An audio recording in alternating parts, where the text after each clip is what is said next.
Please raise your right hand. You swear the testimony you're about to give in this matter will be the truth, the whole truth, and nothing but the truth? I do. Please have a seat and state your name and spell it for the record. My name is John, last name Mousseau, M-O-U-S-S-E-A-U. And where do you work? I work at Cheshire County Department of Corrections. And how long have you worked at the Cheshire County House of Corrections? A little over 15 years. And what are your duties at the Cheshire County House of Corrections? I'm the Director of Safety and Security, so I oversee all of the security and the safety of the building.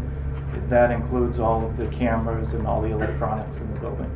Okay. And directing your attention to April 25th of this year, where was the Cheshire County House of Corrections located on that particular date? That is in Keene, New Hampshire. Okay. And prior to that, where was it located? We were in Westmoreland, New Hampshire. And are you familiar with the camera system at the Cheshire County House of Corrections? Yes, I am. And are there a number of cameras directed at the outside of the facility and its grounds? Yes, there is. And are you able to access, does the system continually capture and store images? Yes, it does. System? And are you able to access and record the images that have been recorded by the camera system? Yes, I am. Directing your attention back to April 25th of this year at approximately 5 p.m., was the camera system at the jail functioning? Yes, it was. And based on certain events that transpired at the jail, were you asked to make a copy of the images captured by the exterior cameras at the jail from approximately 5 p.m. to 6:15 p.m.? Yes, I was. And who made that request? Sergeant Samarellis. And were you able to put together a compilation of the images captured for that date and time by those exterior cameras? Yes, I was. And then just go briefly through some of these images. So with regard to this particular image, is this camera 118 outside? It's referred to as camera 118 outside? Yes, it is. And with regard to the time, it indicates in the lower right-hand corner a date and time. Is that time accurate? It is not. And approximately how many hours off is that? It's about a 4 to 5 hour, 6 hour window. Now, is this another exterior camera number 1 at the jail facility? Yes, it is. And again, the time reflected in the right-hand corner, is that similar to the other camera? Yes, it is. And again, it's off by the amount that you It's between 4 and 6 hours on each. Each DVR is different. Now, you were requested to capture the images on the cameras that we just reviewed for the time period from approximately 5 p.m. to 6:15 p.m. Is that correct? Yes. And did you do that? Yes, I did. And based on the images we just reviewed, does the CD that we just reviewed contain this computer accurately reflect the images captured by those exterior cameras at the jail for the time period of approximately 5 p.m. to 6:15 p.m. on April 25th of this year? Yes, it does. And I would ask that at the end of the trial, the CD be marked as a full exhibit. Any objection? Okay.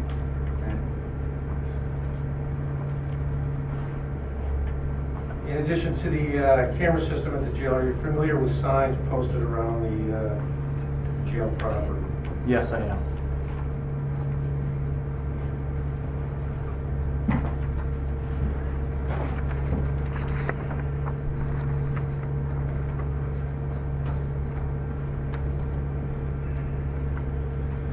If I could have this marked as states number 1, Your Honor, for identification purposes. Being marked for identification purposes is State's Exhibit Number 1. You all got a copy of this one? You just provide a copy Yes. of this? I did.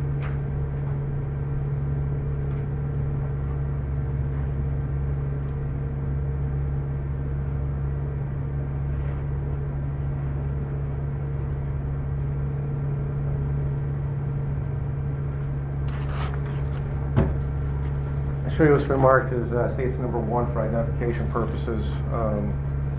Do you recognize this? Yes, I do. And what is it? It's one of the cameras on the outside of the length of the road there on the outside of the building. The cameras? Excuse me. It's one of the signs that Okay. go along the length of the road. Okay. And is that how the sign existed on April 25th of this year? Yes. I'd ask that and that's a fair and accurate representation of the sign? Yes. I'd ask that the ID be stricken. All right. So being asked to just come in as a full exhibit, Exhibit 1, any objection?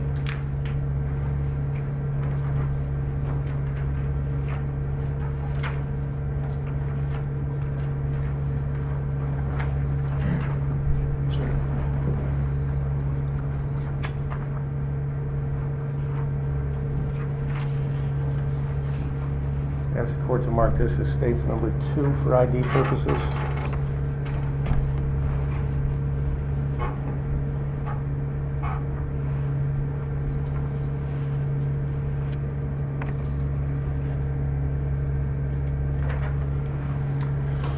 I'll show you a schematic that is marked as states number 2 for ID purposes. Do you recognize this? Yes, I do. And what is it? This is an outline of the jail that we give to visitors. Okay.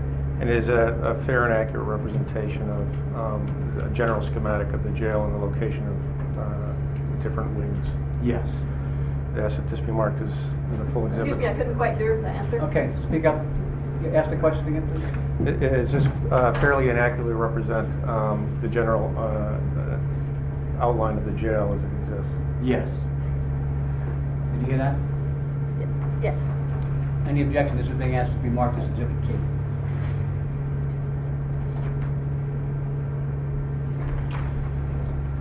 I'll show you states 2.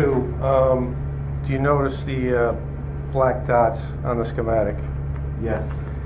And do those dots accurately reflect the locations of where no trespassing signs similar to or identical to the signs contained in states number 1 were posted on April 25th of 2010? Yes. So each dot, a sign's identical to this one, was existed in that location. Yes, sir.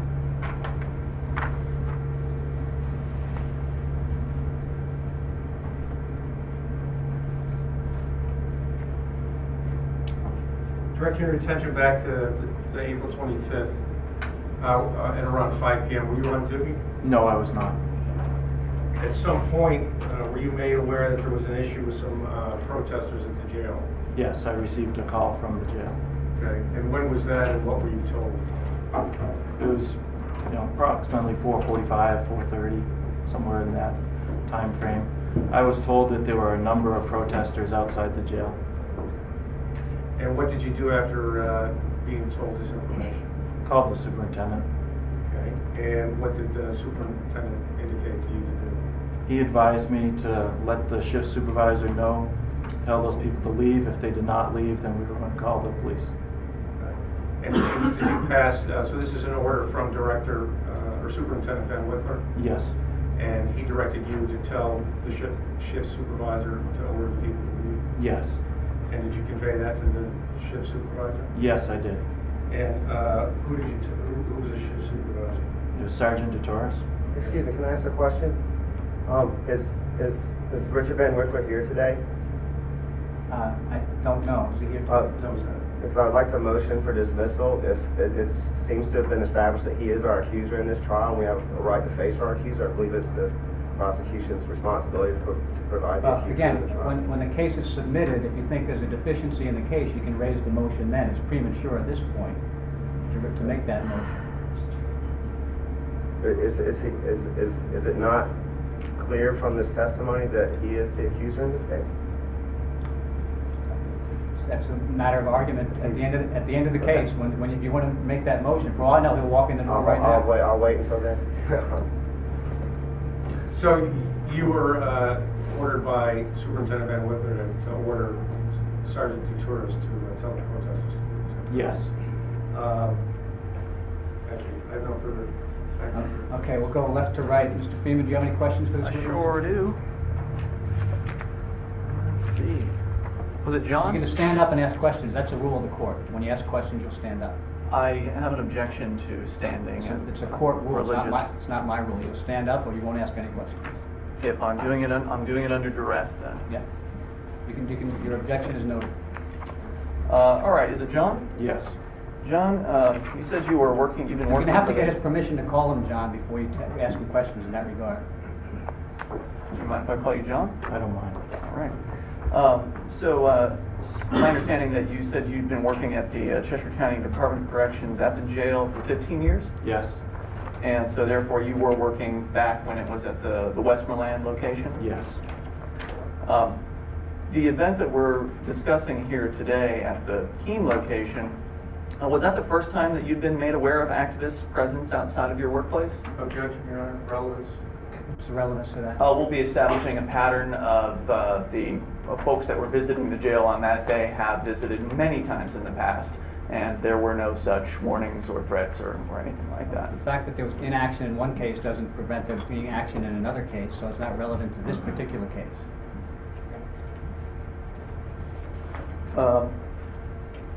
So are you aware that that people have been regularly gathering outside of your workplace for such things as demonstrations and Objection. cookouts? Relevance. You're essentially asking the same question, and it's been objected to, and I'm sustaining the objection.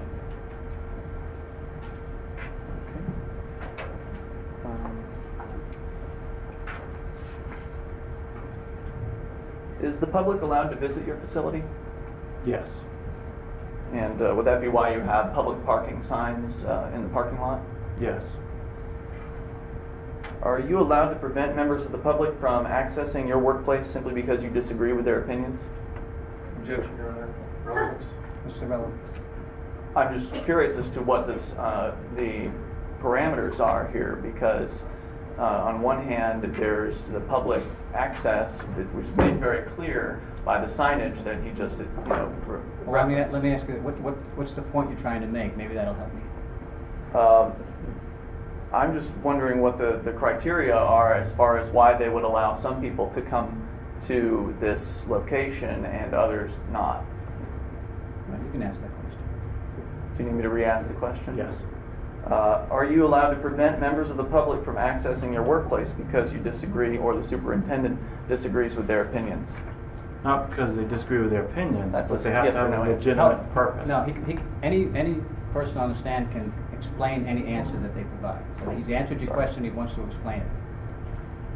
So it wouldn't be because of their opinions, but they need to be there for a legitimate reason.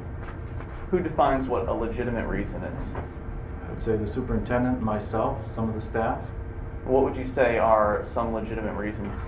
they're to visit someone. That would be a legitimate reason. Who owns the property known as the Cheshire County Department of Corrections? I would assume Cheshire County. You would assume. You don't know? That's my, So you work somewhere and you don't know who owns the place that you work? Cheshire County owns.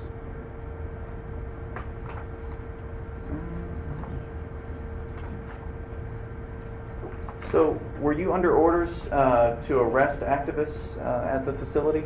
I was not under orders to arrest activists, no. Were those orders given to the Keene Police Department, to your knowledge? Yes. And why do you feel like, after years of activists' presence at your facility, that those orders were given now? Objection. That goes to this original question. Objection is sustained. Excuse me, it seems like it's relevant to the legitimacy of what people have a right to be there. This is Mr. Freeman and this witness. He's asking some of the questions that I would You'll like be- to. Well, I'd like to Yes, consult so I'm with just trying to get my defense clarification team on if that's all right. Well, my thought is it goes to the I'm relevance not, of. sir, Mr. Everett, I'm not entertaining your objection right now. There's an objection, and there's a cross-examination going on between Mr. Freeman and this witness. When we get to you, you'll be able to raise. I understand. But my point is that in the consolidation of the trial, you're telling us not to ask the same questions again, but he's asking. I didn't order you, I encourage you not to. All right. It's up to you.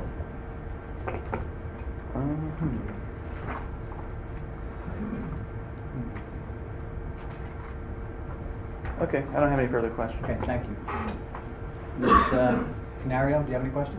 Yes. So, Mr. Musso, can I call you John too? Yes. Yeah? So you, Just stay, I'd like, I'm having a little trouble hearing, so I thought I'd Okay. get closer. So, you said you've been in the, working for the jail for 15 years, is that right? Yes. And you've been security officer for how long? About 5 years. 5 years? And so you were security officer at the previous location, Yes, I was. and so, and you're familiar with the cameras, operations, and what the cameras see at the facility? At the new jail? Right. Yes. Ah, so,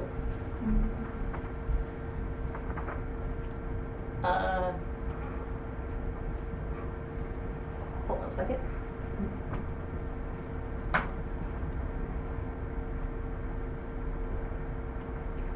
But you've testified that the time was off on the videos, Yes. and different times for different cameras, is that right? It's for different digital video recorders. So how did you figure out what happened, or how did you figure out what video to put when you were asked to put it all together? Because I can go back and see what time it is and see what was occurring at that time and figure out what time it is. So this camera shows what, 10 a.m. and the other one shows 11 a.m. That may be on the camera. It's a digital video recorder. Oh, so we haven't actually had any evidence as to what happened before and what happened later. We haven't gotten like chronology happening yet. I don't know what your question is. Okay, so I'll just wait till. So can we see the one of the videos that you were talking about? Are you asking to see the physical Yeah, disc the- or The first picture. or do you want to see pictures? Yeah. Or the first video screen that we saw. Can you bring that up again? Yeah. Give me the picture. It looked like it picture had a of highway, the, a highway of in the the- background. No, the opening, the very front door of the facility. Did you happen to print copies of any of the For those that ask for any of the scenes or anything like that? I have an objection to this. Objection I to have her question? I have an objection to this video being shown right now. I have questions I'd like to ask before that happens. She went. I mean, it's. I didn't want to be merged with her trial. I understand that, and your objection is noted, but she has a right to ask. There's evidence that's been discussed here. She has a right to see it. So the one we see here says 10:11 a.m. And for this camera, do you know about how far off it is for the real time? Between 5 and 6 hours. Between 5 and 6 hours. I mean, I could sit there and figure it out. And do you know who was controlling the cameras? Control room. Control room. But do you know if there was one person that was controlling the cameras at this point? I do not know that. There's 2 people assigned to control room. So there could have been 2 people, or maybe more? Or how many different people could control the cameras? 2. 2? No more than 2. When you got the call that there was protesters at the jail, were you or awake or asleep or I don't know, incapacitated in any way? No. Nope. Do you remember what was happening when you got the call? Yeah. You don't remember? Yes, I remember. Oh, I was at home, awake. okay.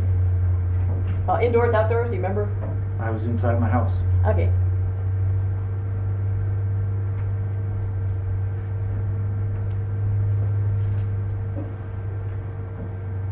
And then after you got the call, you called your supervisor? I called Superintendent Van Wickler, yes. Superintendent. And how long did that take? Do you remember? It was a very short time frame. Mm-hmm. 2 or 3 minute call. And do you remember how long the call took? I just said 2 or 3 minutes. Oh, I mean, after you got the first call, then there was some amount of time went by before you called the superintendent? Or how long was it between when you got the call from the jail that there was protesters and you called the superintendent? Very short time frame, a minute or 2. Okay, maybe and 5 then minutes. the call took 3 minutes or so, you say? Sure. I have no idea, you know. can't Well- tell you how long that call took. So you don't remember exactly if it was an extended conversation or not? It wasn't an extended conversation. It was not? No. Okay.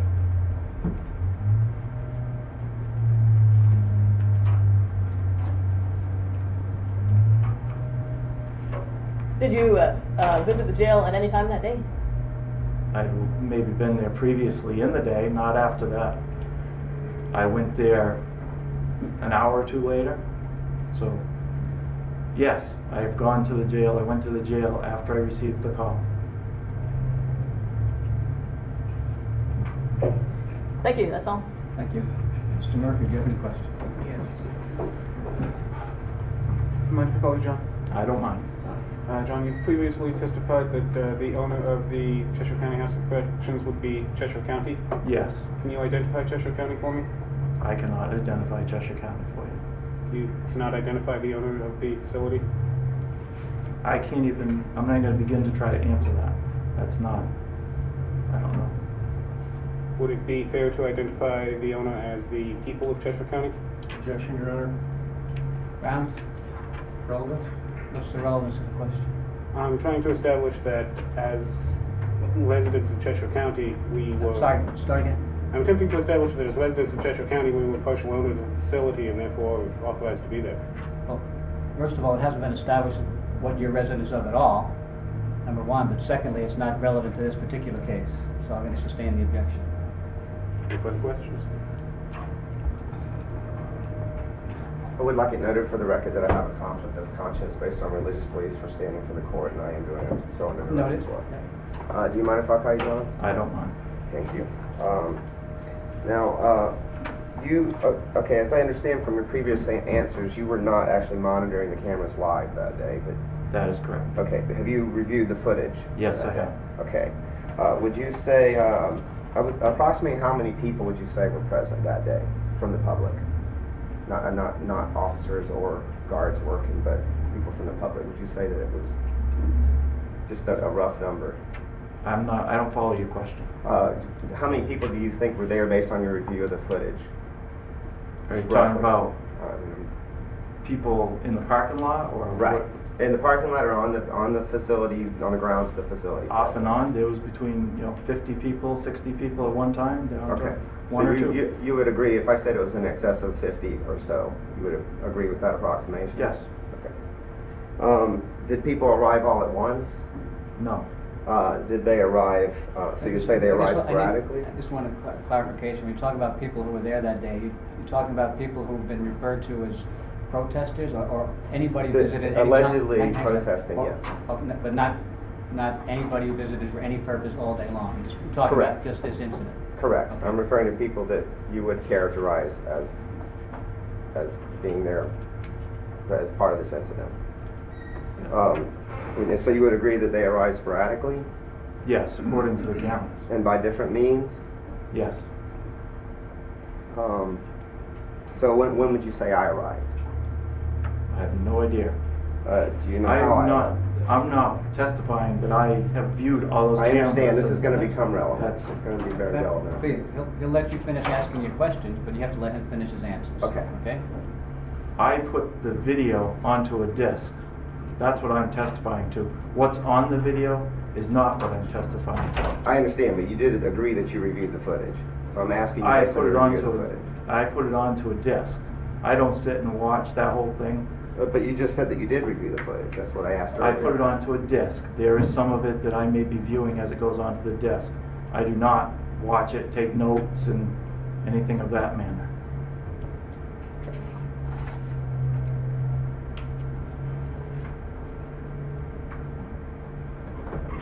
Okay, you seen me on the footage? I don't know if you're on that footage or not. Okay. Nothing, no further Thank you. Any questions? redirect? Okay, thank you. Any reason the witness needs to stay, or? Not for the state sheriff. Okay, you're all set. Thank you. Okay, call Tractor Tourist.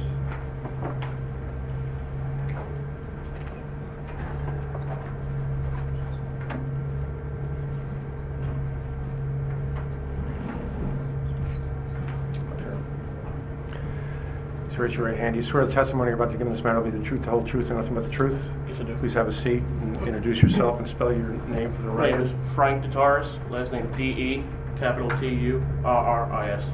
And where do you work? Cheshire County Department of Corrections, And how long have you worked at the Cheshire County House of Corrections? 4 years. And what are your duties at the Cheshire County House of Corrections? I'm the second shift assistant supervisor. I supervise in the absence of the regular supervisor. And directing Excuse me, I couldn't quite hear.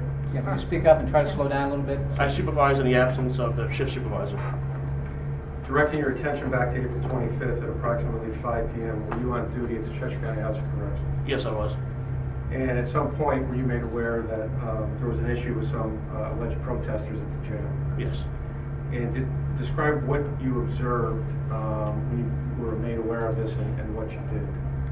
Stepped outside and I saw a group gathering, and then when they started coming down towards the flagpoles, told them they could not be here no more. Well, first I called Captain Musso up, Major Musso up. Okay. Just take a step at a time. So you're made aware of the protesters. Yes. You make an observation of the protesters. You then go call Captain Musso? Yes. Or Major Musso. And what happened after that? Yeah, they got the final call. They called me. They asked them to leave. If they don't leave, call the Keene Police Department. So Major Musso directed you to ask the protesters to leave, and if they didn't, you were to call the Keene Police Department. Yes, I was. And so after you received this order, what happened at that point? I went outside and asked them to leave. Okay. When you say you went outside, directing your attention to the image that's on the screen right now, could you stand up and point to where you came from and where you were standing? Came out these doors. I was standing approximately right around here. Okay. You can have a seat.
Now, after receiving the order from Major Musso, you said you came outside.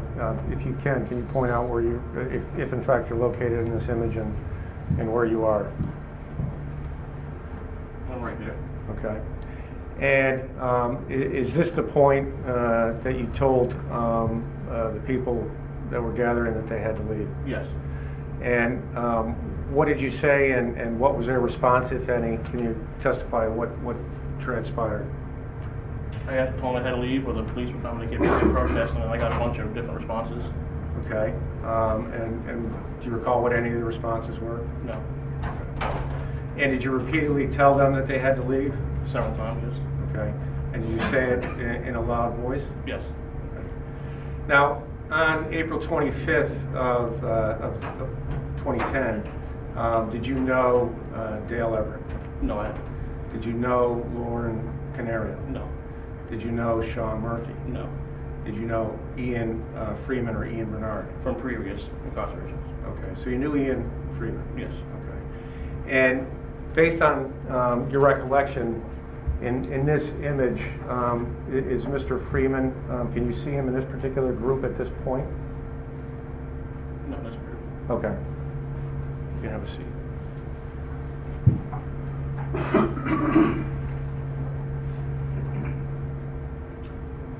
And is what was just shown there, is that a fair and accurate depiction of where you were standing when you told them to leave? Yes.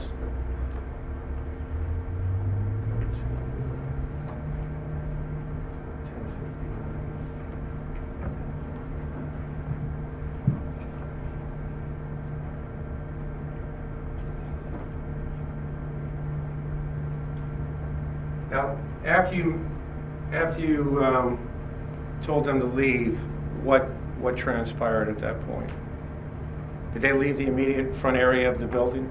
Some of them started walking around, some did leave. Okay. And some started walking around? Yes. So you testified that after you made the statement that they had to leave on several occasions, some of them started leaving the area and some of them started walking Yes. around the jail. Okay, I want to play for you a clip here coming up. I object to this. Now, Hang on a second. can we pause it for a second? Just pause. The issue at hand here is the question of criminal trespass and Stand up. under duress. The issue here is criminal trespass, and according to the regulations, it has to do with whether the accused are ordered to leave. Mr. DeTuris here has already testified about the portion of this video in which he was giving that order. I don't see what any of the rest of this footage has. Well, they can put on their case if it's deficient, when they're done, you can re-raise an objection, but he's not done testifying. I don't know where the testimony's gonna go. So, what does this area here depict? Is this next to the front of the building? Yes, it is. Okay. We can start.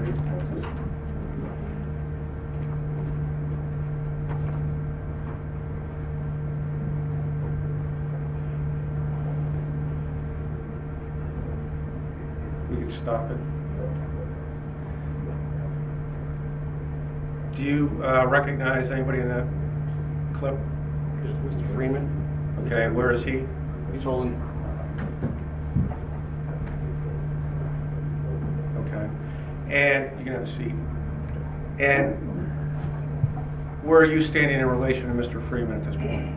Same spot I was standing before on the side. Okay, so you're standing Excuse out me, I there, couldn't understand. Okay, same spot I was standing before on the side. Same spot. Okay. out front of the building? Okay. And you testified earlier that after you made the initial comment to the large group out front, some of them walked around the building. Yes. Is this some of the group coming back around the building the first time around? Yes.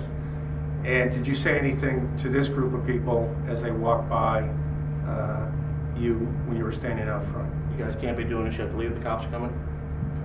So you told them at that point they had to leave? Yes. Stephen, can you repeat that? So you guys can't be doing protesting, you have to leave, the police are coming. Okay. And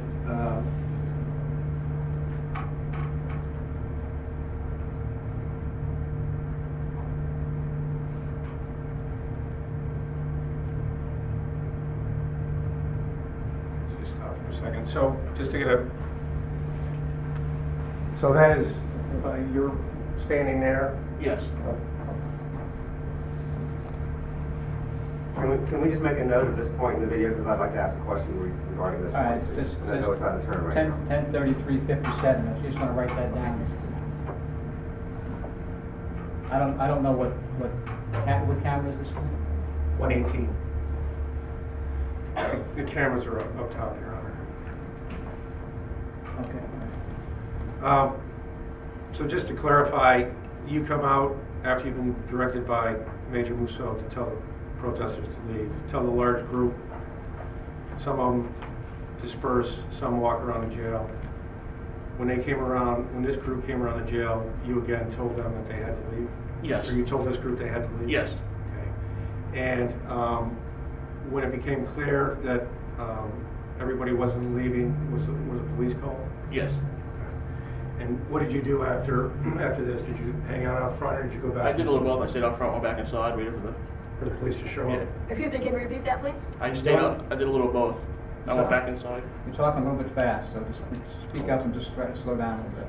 I stayed outside for a little while, then went back inside since I had the jail to run. And when the police arrived, did you come back out? Yes. And then at the point the police arrived, were some people taken into custody? Yes. Thank you. I have no further questions. All right, Mr. Freeman, we'll start with you again.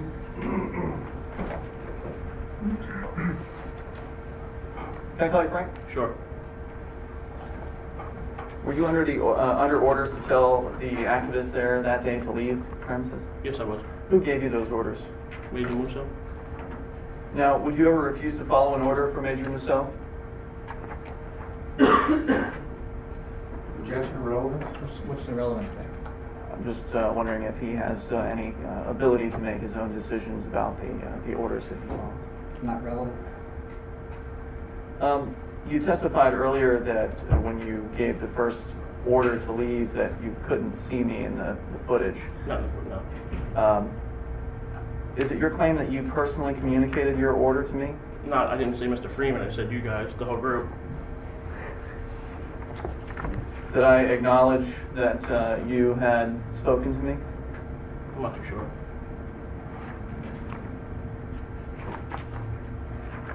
According to, do you happen to have the criminal trespass statute handy? Got it in the book. If not, I have a copy of it here. Would you like me? I'd like to have him read a portion. Would you like what? I'd like to have him read a portion of it, if that's possible. Relevance, Your Honor? What's the relevance? It's up to the court to determine what the application of the law is to the facts once they hear the facts. Well, I'd like to just read some of the actual ordinance into the record here today, if that's possible. The court will take judicial notice of what the statute says. Let's see.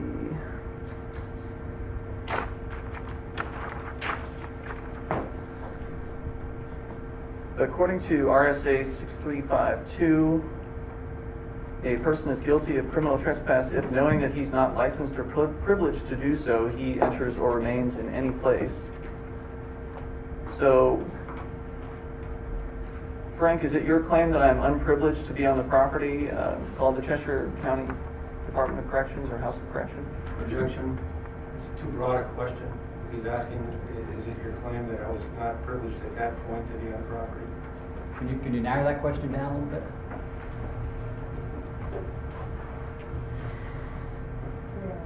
I'm not sure how I can narrow this because it's directly relating to the statute that they're alleging that was violated. I guess what I'm ultimately asking you is the legal question of whether the facts in this case support a finding that any of you is or is not guilty of the offense. It's up to the court to make that determination. So it's not up to the witness to interpret the law. If you're asking him to do that, there's no relevance there, and we're not going to allow it. Frank, if at the end of the case you want to bring up what the law says and how the testimony plays on that, that's absolutely your right to do that. Could you order someone to leave if they were privileged to be on the property? If they weren't obeying orders, yes. If they were getting out of hand, yes. Would you say that people were out of hand? Yes. Did you feel threatened by the man with the large wooden sword? No. Objection, Your Honor. It's okay. It's a little facetious, but it's admissible. Is the property in question here, the Cheshire County House of Corrections, privately owned? Owned by Cheshire County, I believe. Is that a private organization? Objection, Your Honor. Relevance? What's the relevance? I'm trying to establish whether this was a public piece of property or not. Public or private, the statute just says if you're not licensed or privileged to be in any place, and you don't leave and it's in defiance of an order, then again, that's for the court to determine later on. But for right now, the ownership is not an issue. Frank, are you authorized to order people to leave the property? Yes, I am. How did you get that authority? Just being in charge of the ship a day. I was in charge of jail a day when I'm there. I'd prefer a factual response as far as how you were given authority to. From Major Musso, I got the permission. And where did he get that From the authority? superintendent. And where did he get that authority? Objection, Your Honor. Objection for what? The relevance of where, it's by statute, the superintendent is. What is the follows Cheshire statute? County House of Correction. Is that the objection? Is that?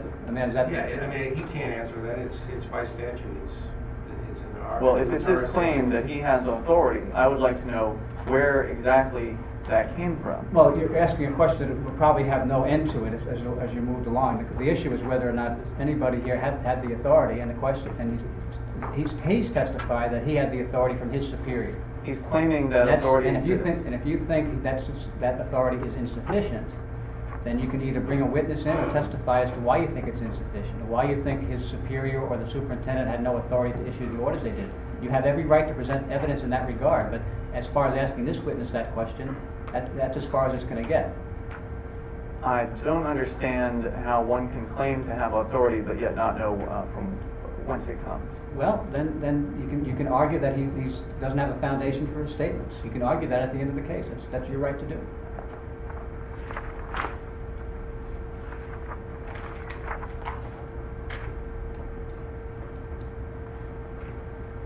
So just to reiterate, at no point did you personally communicate to me that I needed to leave the area. No.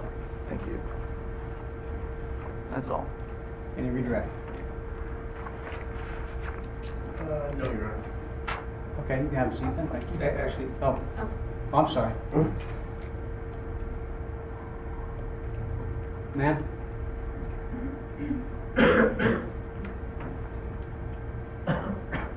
Mr. Gutierrez,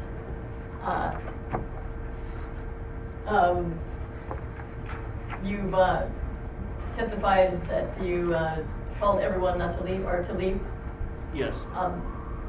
the day in question, and it was a pretty big area. That there was a lot of there was how many people there would you say that you addressed? That first group or the whole? Yeah, Yes. well, Between that one moment when you said that you had told everyone. at least 30, 40. 30, 40? And they were, or were they spread out, or were they like right in front of you? It was spread out right in front of me. You were right next to me, to the left with a video camera. Oh, so I was there? Yes. And so, can you please demonstrate how loud you told everyone? I mean, it was a large area to cover, wasn't it? So, can you demonstrate? Yes, I said, you guys all need to leave. You guys can't be doing what you're doing here. If you guys don't leave, the police are going to come. I'm sorry, can you speak up? So, Any more comments from the audience? The people will be removed. thanks. And so you say that you did see me. Yes.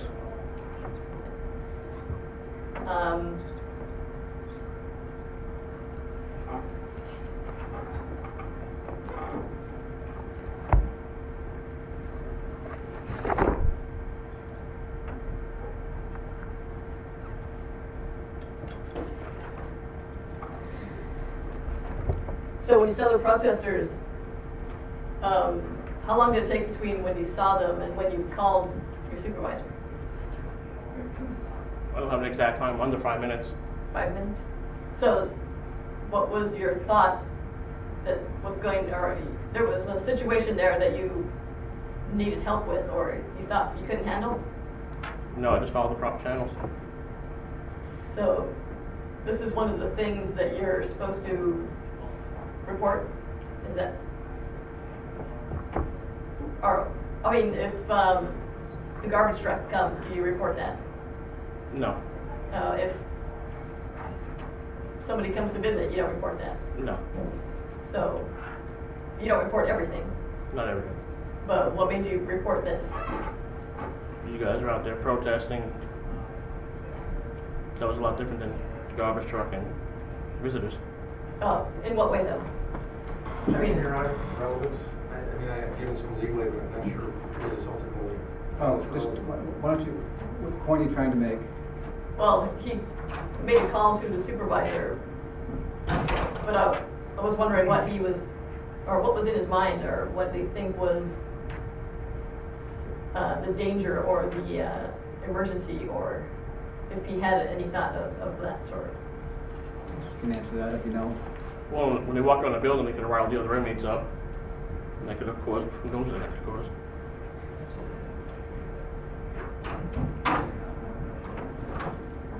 So people can come and rile up the other inmates, but had anyone, or when you saw the protesters, can you say where they were located? When I first saw them, or the whole Yeah, time? when you first saw them. They're coming out of the parking lot, right to the front of the jail, towards the flagpoles. Excuse me? They were heading towards the flagpoles. For the flagpole, thanks. And at what point did you call Mr. Basso? It's the first Before or time. after this? When you guys started heading down there, I called them. So a group of people were in the parking lot and they started to come towards the flagpole. And do you remember when you called the supervisor? Like, were they already at the flagpole or? I don't remember the exact time. You were getting close though. And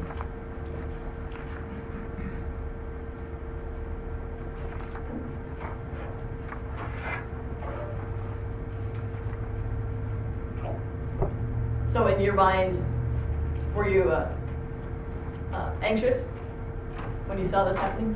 No. No?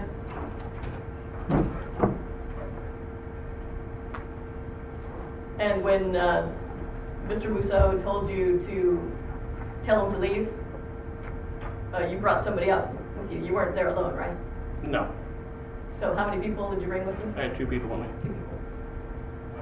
But you didn't think it didn't make you anxious, but you brought 2 people with you. Yep. It didn't make me anxious yet. Okay.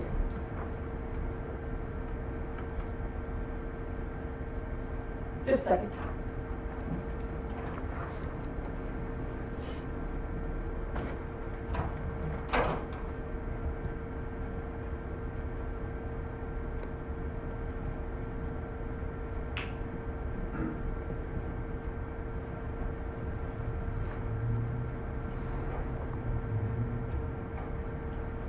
So you said that you thought there could be riling up of the people in the jail? Anything was possible. Well, yeah, but anything is possible. But you must have thought something strange was happening, right? Yes. So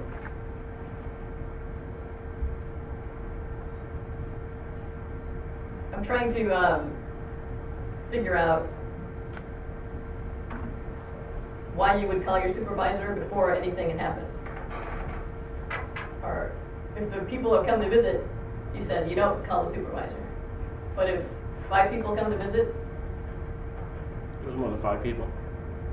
10 people come to visit, or at what part does the alarm kick in? When you guys are holding signs. Holding signs? So sign holding could rile up the prisoners there? And megaphones, yeah. Ah.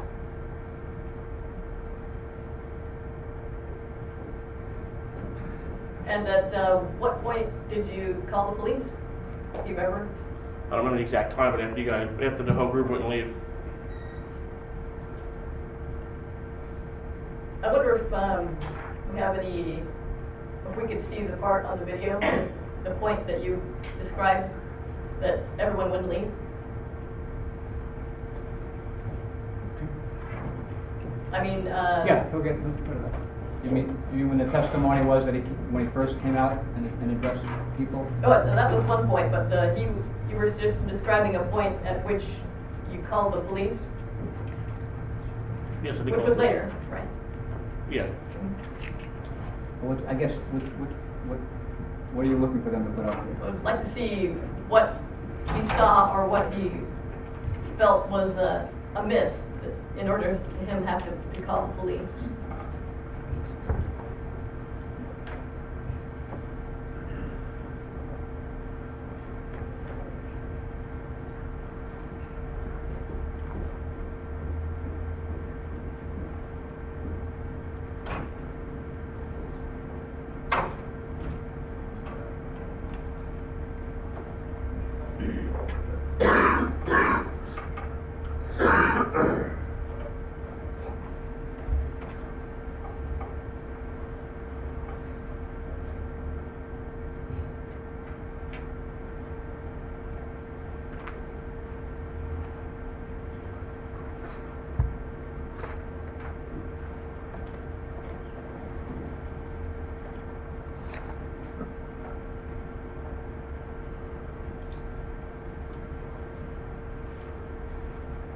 So right now,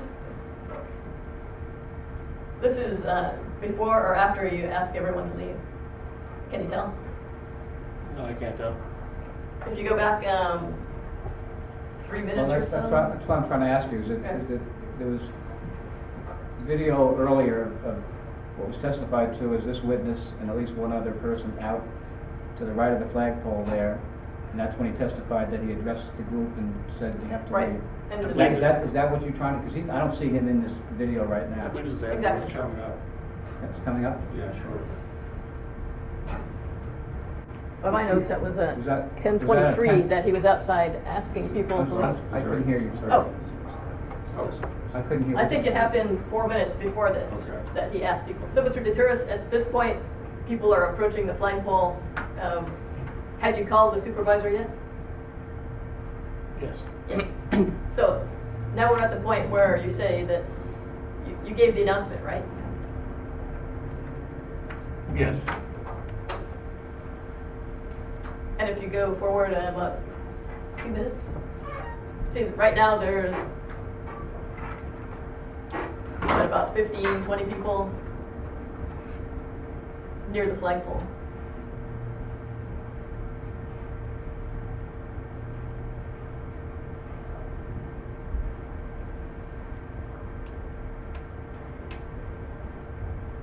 So you're finished making your announcement here, it looks like, because you went back inside.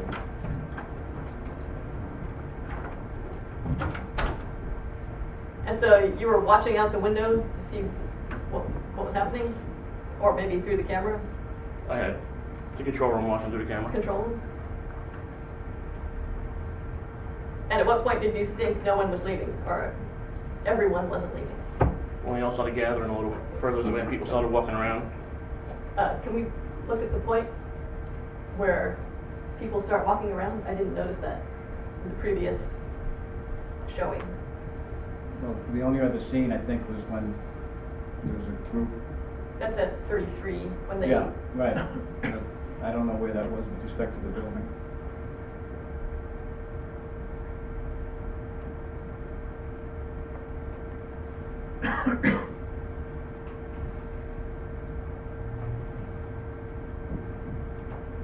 So these people are facing forward, or towards the building, or away from the building at this point? That's you're facing going towards 101 the other way. So if they were leaving, this would be the way they were facing, right? No, you have to go the other way. So right now if a person was leaving, which way would they face? They can go either way. So they may be leaving. It may have been. So you said everyone wasn't leaving, which made you call the police, right? Yes. But this one shows what? Shows everyone leaving. Well, that's not the testimony. The testimony, Oh, okay. it could be, but maybe they weren't. But it shows everyone facing, if they were leaving, they might have been facing that way. Is that correct? Correct. Thank you.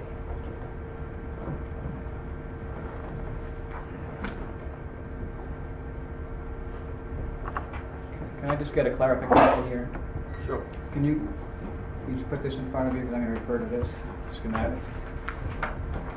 That last picture, last video, when the people were moving left to right on the screen, where did that take place? Did it right in the channel area. So they're going from the dot that's at the bottom right of the schematic toward the dot that's at the upper right? Yeah, they're going that way. Okay. And how does one leave the facility in that direction? I don't know. You have to go that way. So you can leave, or you can't leave that way? Once you get to this area, you can't leave. Unless you go around the whole building and go back in a circle. Okay, all right. So, I didn't see the directions that he was pointing. No, he's going to, just show everybody, referring to this, and the people were moving sort of bottom to top, Okay. which was the left to right movement. He said when you get to this point, if you continue to move, then you'd be going around the building, but to leave, I think he said you turn to the right at some point? Yeah. Mr. Murphy? Can we move the video back to 10:24? 10:24? Yes, please. Now this is the point at which you gave the order for the protesters to leave? Yeah. And can you identify myself or any of the other defendants in this picture? You can identify, don't know how to say her last name, but identify her. Not you though. Canario? Canario, I can identify Miss Canario.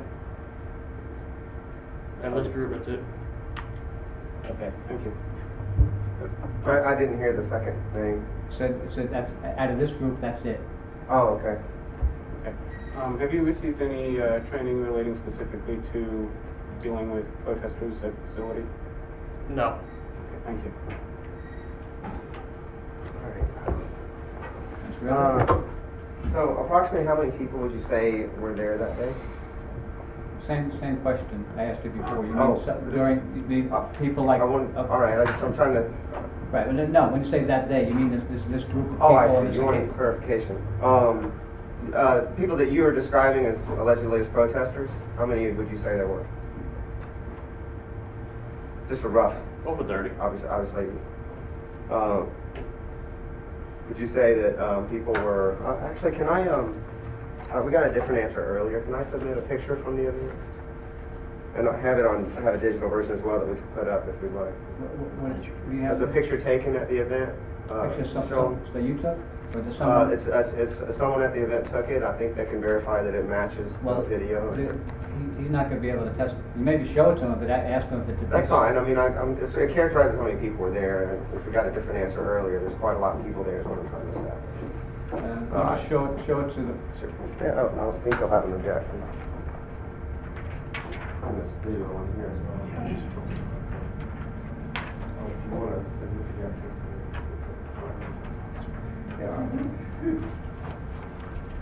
You got copies? This is my only printed copy, but there's a digital version as well. And it might be easier to see up there. All right, so what's that? I'm just trying to establish that I counted 44 people in there. Would you say, I don't know if you want to count it right now, but you say in excess of 44 people showed up that day that you would characterize as protesters? I said over 30. Yeah. Okay. And would you say that did they arrive all at once? No. Now, have you reviewed the footage that we're going over? No, I haven't. Haven't reviewed that footage, okay. So, when did I arrive? I don't know the exact time you arrived. Do you know how I arrived? No, I By don't. foot, by car? No, I don't.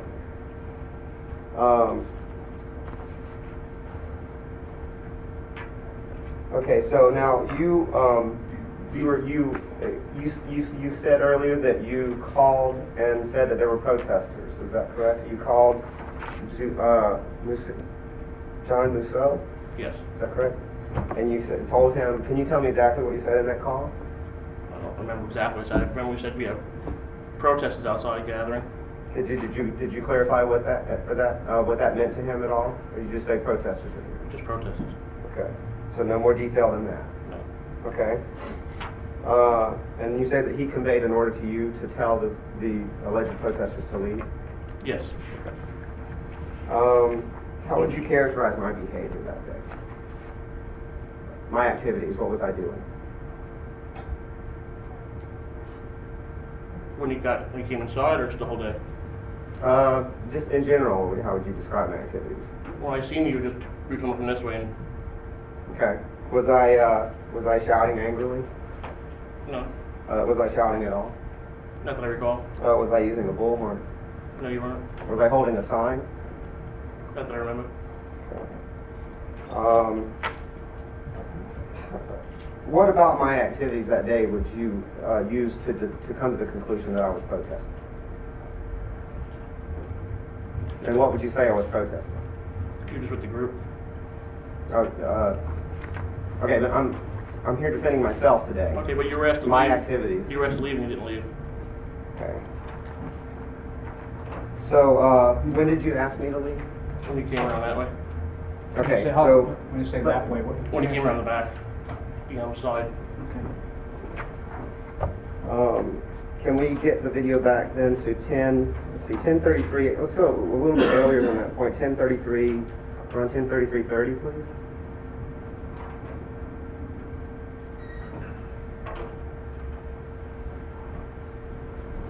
And let's just pause it there for a moment.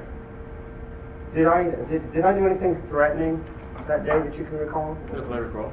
Did I do anything to look like I might be a dangerous person to approach? Like your safety might be in danger if you were to approach me closer? No. Now, is this approximately the point when you would say that you issued the order to leave? Yeah. So, but you don't recall giving an order to me? Not to you personally. Okay.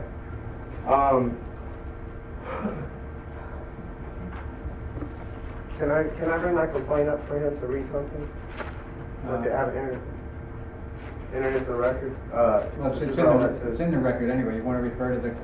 I want him Hang on a to second. Just testify in wait. regards to this Hang complaint. on, why don't you stay there? Okay. I'll give him the original. You can see, he'll refer Okay. to this one. That's Why don't you fine. take a look at that? And Now, this was updated. Is this the replacement that's dated Yes. 8/31? Yes, should Okay. be. Can you read where it says, and the laws of New Hampshire for which the defendant should be held to answer, and that the defendant did, and describe the complaint, and read the complaint to me of what I did. Knowingly remain on the property of 825 Marlborough Road, Cheshire County House of Corrections, in defiance of an order to leave which was personally communicated to him by an authorized person, to wit, Sergeant Frank Torres, knowing he was not licensed or privileged to Excuse remain. me, I couldn't quite understand you. Can you Slow slow down a little down. bit, please? Slow down. Knowingly remain on the property of 825 Marlborough Road, Cheshire County House of Corrections, in defiance of an order to leave which was personally communicated to him by an authorized person, to wit, Sergeant Frank Torres, knowing he was not licensed or privileged to remain. Can you describe what you think it means to be personally communicated? Personally tell you. Okay.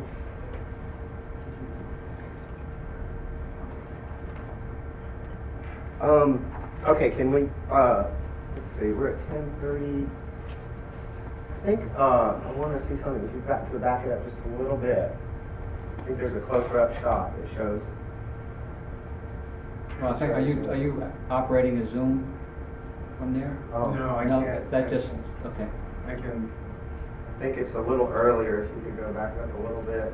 No, just like 10 or 20 seconds actually. From that point, I believe it was around 10:33:30. Do you see me in that? Can you pause it? Very good. Okay. And let's watch this video. Now. What did I just do? It's like you waved. I think we need to watch that again. Not quite accurate. Would you say I looked friendly in that moment? In that moment, yes.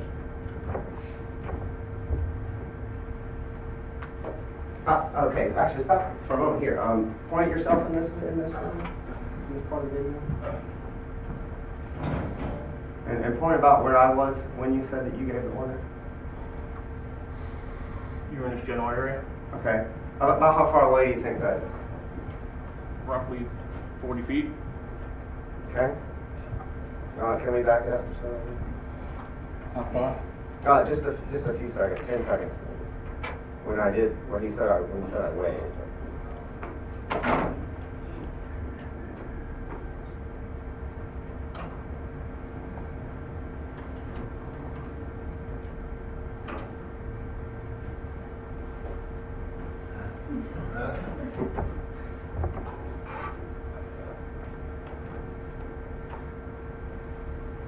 Does anyone in this group right here look threatening or dangerous to you? Objection, Your Honor. Relevance. Mr. Relevant. The relevance is, why didn't he come closer to make sure it was clear to us that there was an order given for us to leave? He's 40 feet away, and that's- several times we've asked him to clarify answers because he mumbles. He talks fast. Now, the testimony has been what he said he did, where he said he was. If you think that was insufficient, you'll have your chance. Well, I'm bringing the point up now. I'm asking him, why did you not approach closer to give us Well, the objection is relevance, and I'm just sustaining the objection. If you think he could have acted differently, you can put on a witness or testify yourself. It's up to you. Or just make the argument. But the issue of being threatening or anything like that is has nothing to do with this statute. Just for the record, I don't see anybody acting in a menacing way here, but that's not the issue. Well, the claim is that an order was personally communicated to me, and it's clear that wasn't the case. Well, and that he had the opportunity to personally communicate to me, and there's no reason not to. but that's an argument. That's not. Okay.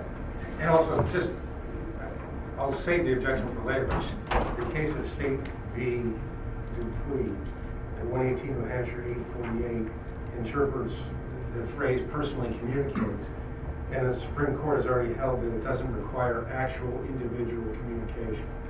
So, that's the state of the law interpreting the statute. So, I can understand why they're interpreting it that way, but the New Hampshire Supreme Court has a different interpretation. Okay, I'm dropping it. Were you shouting at the time? I was talking in a raised voice, not shouting. Okay. Were you using a bullhorn? No. Now, to your knowledge, have I trespassed on the property since this incident? Objection, relevance? It's not relevant. It wouldn't be relevant even if you did. I think it's relevant in the sense that Mr. Everett, I'm only hearing this case. I understand, and I'd like to describe relevance if you'll allow me.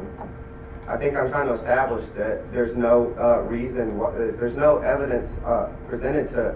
I'm trying to establish that the order was not clearly communicated to me, and that I have shown plenty of that my behavior has shown no particular inclination to disobey had I received a clear order. So I think it is relevant. Well, that's what may have been in your mind is one thing, but this witness has just given his testimony. If you have a case to present, you'll have your opportunity. His testimony is relevant to evidence of my own behavior as to whether I would disobey an order. He's testified as to what he did, what he saw, why he did what he did. If your position is that was not sufficient to make out the case, you'll be able to either provide evidence to that effect or make your argument. But his testimony is what it is. Okay. Were you present when I was arrested? I was present, yes, in the booking area. Do you recall me being uncooperative? I don't recall. Disobeying any orders? You're not charged with resisting or anything like that, so it's not relevant. I will take it on faith that you behaved yourself in a gentlemanly fashion. All right, you always have in this court. Okay. All right, I'm content with that.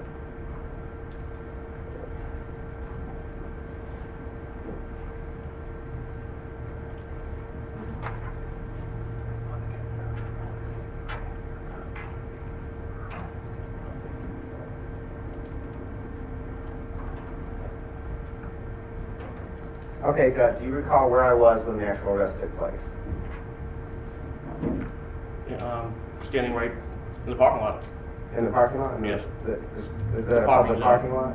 Excuse me? Is that a public parking lot? There's signs out there still. Would you characterize my activities at the time as protesting? Standing at the time of the actual arrest? Hang on, you're talking over each other. Or would you characterize my activities at the time of the actual arrest as protesting? Objection, relevance?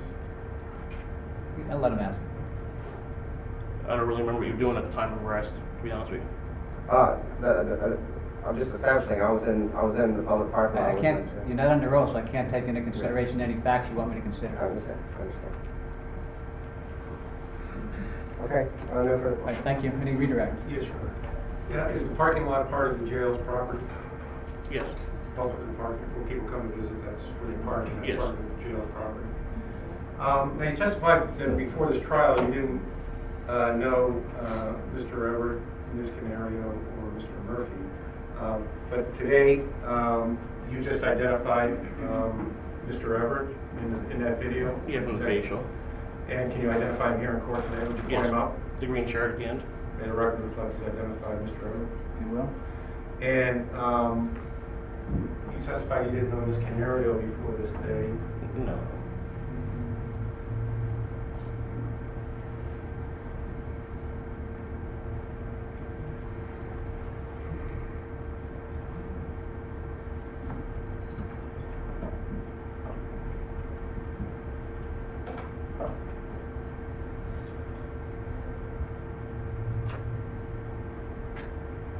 You able to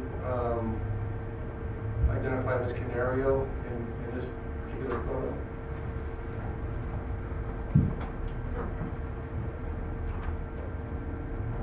Go ahead. And is she here in court today? Yes, she is. Would you point her out? Right in the middle. The record reflects he's identified Lieutenant You Canario. will? And could you, is Mr. Freeman here in court today? Yes, he is. And would you point him out? The orange pole. The record reflects he's identified Mr. Freeman. With regard to Mr. Freeman, I think he asked you on cross-examination about whether he acknowledged you when you walked by on the side of the building. Is that correct? I believe so. Do you recall that? Yes.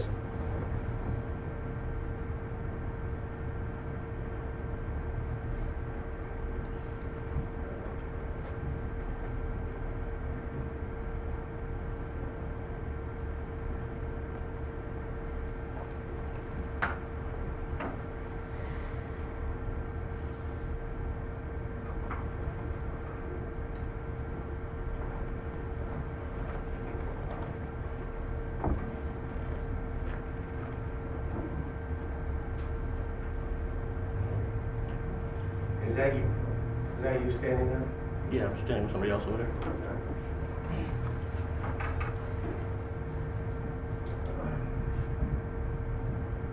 And is that Mr. Freeman holding the bullhorn? Yes, it is. And was that Mr. Everett giving a peace sign? Yes. And is that Mr. Freeman just waving at you? Or waving in that direction? I didn't see that clip. No. Okay.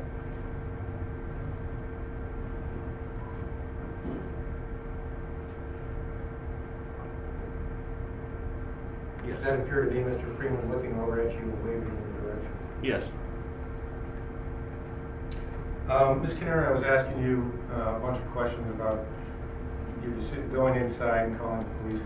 When you're inside, do you have access to be able, through the control room, to be able to see what's going on the outside? If I went in the control room, yes. And were you able to view from the inside anything that was going on the outside when you went inside? I didn't go into the control room. I'm sorry? I never went into the control room. Okay.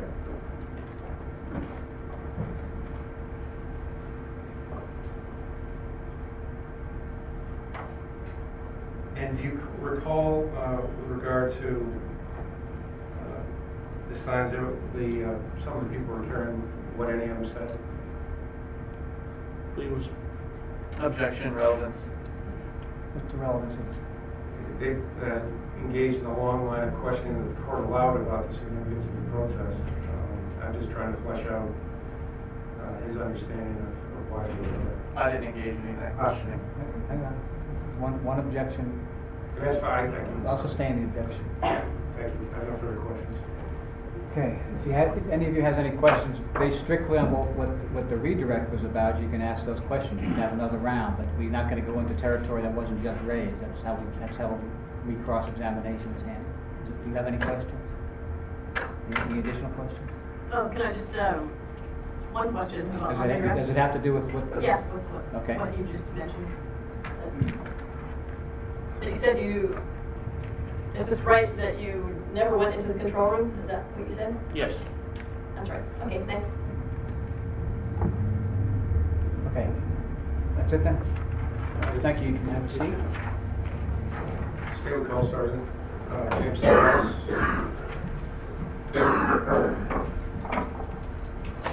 Please raise your right hand. You swear the testimony you're about to give in this matter will be the truth, the whole truth, and nothing but the truth? I do. Please have a seat. Introduce yourself and spell your name for the record.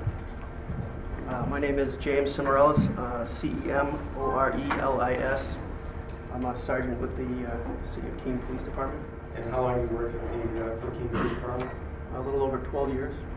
Back on April 25th of this year, were you on duty at the Keene Police Department?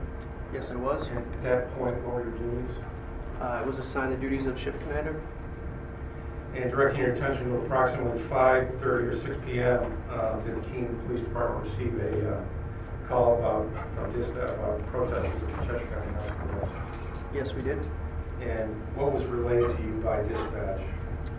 The dispatcher had told me that they received a call from the Cheshire County House of Corrections that they had several protesters outside the facility that had been asked to leave and were refusing to do so. And when did you then proceed to the jail? Yes, I did. And what observations did you make both on your way to the front of the jail and when you arrived at the jail? As I approached the entrance to the jail, meaning the entranceway beginning at 101, I noted that there were a number of cars parked along the side of the roadway. There were people along the side of the roadway. Many of them were getting into cars. Some of the cars were leaving. As I turned into the facility and began up the first sort of roadway, I saw a bunch of people coming down the hill that looked like they were leaving the area, heading back towards Route 101, towards vehicles or walking, whatever. And then did you drive up to the front of the facility? I did. The first sort of roadway dead ends and then turns onto another roadway that goes directly up to the jail. As I approached the jail, I noted right in the area there a smaller group of people that were actually heading up the hill. And did you make contact with Sergeant Couturis? I did. When I got to the front of the jail facility, I pulled up right at the main entrance. When I pulled my cruiser up, Sergeant Couturis came out and we spoke. And what did he briefly relay to you about the transport? He had told me that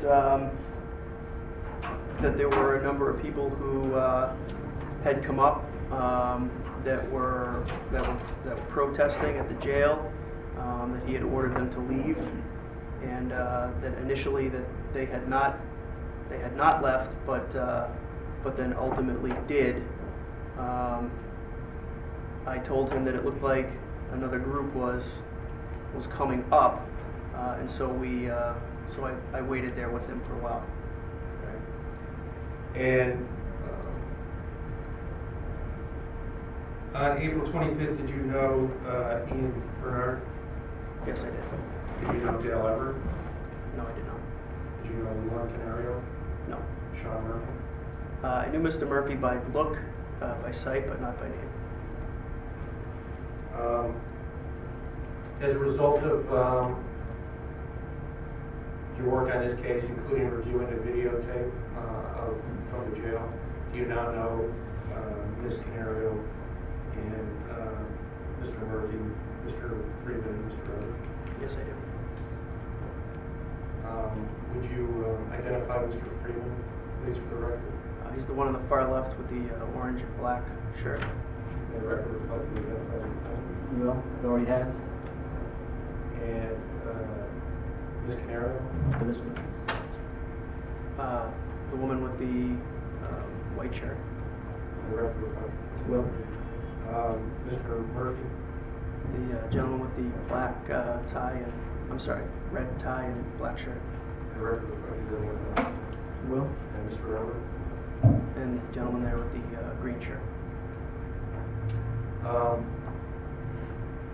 After you had a conversation with Mr. Deturis, did this group of people, did you observe a group of people coming back and appear to be walking around the jail? Yes, once they approached the parking lot area of the jail facility, and when I say parking lot area, I'm only trying to describe the general area. They never actually went into the parking lot at that point.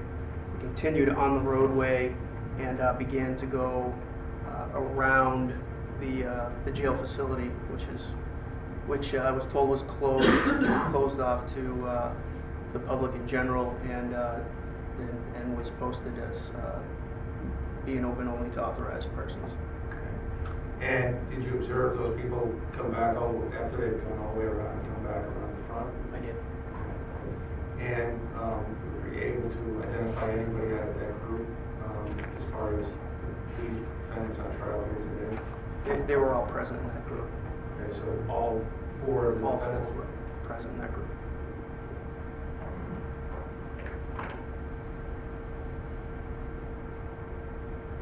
States. This would be number 3. The CD of captured from the jail. They were just captured from the jail. I have.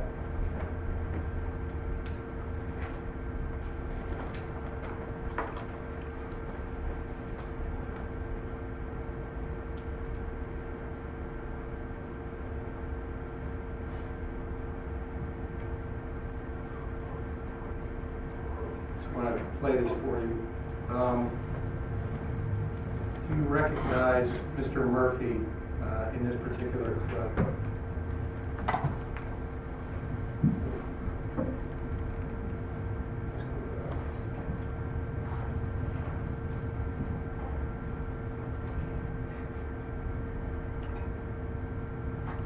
Mr. Murphy's here with the yellow flag on his back as a cape.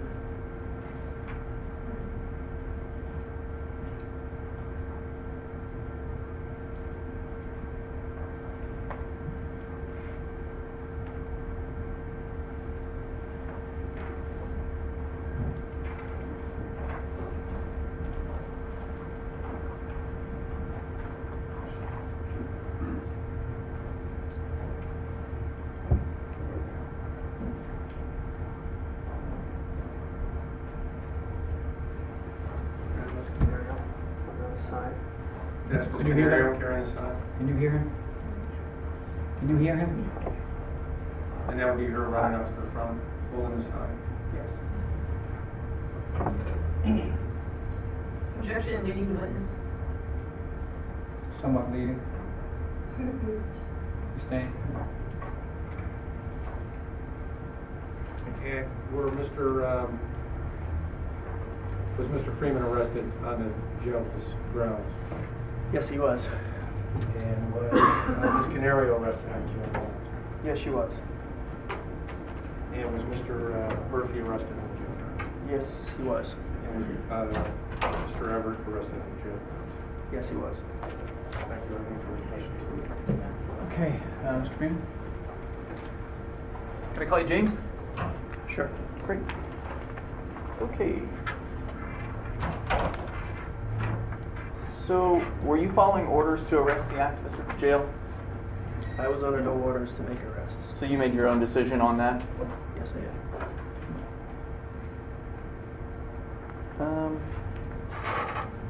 So was it that who informed you that the activists were at the jail?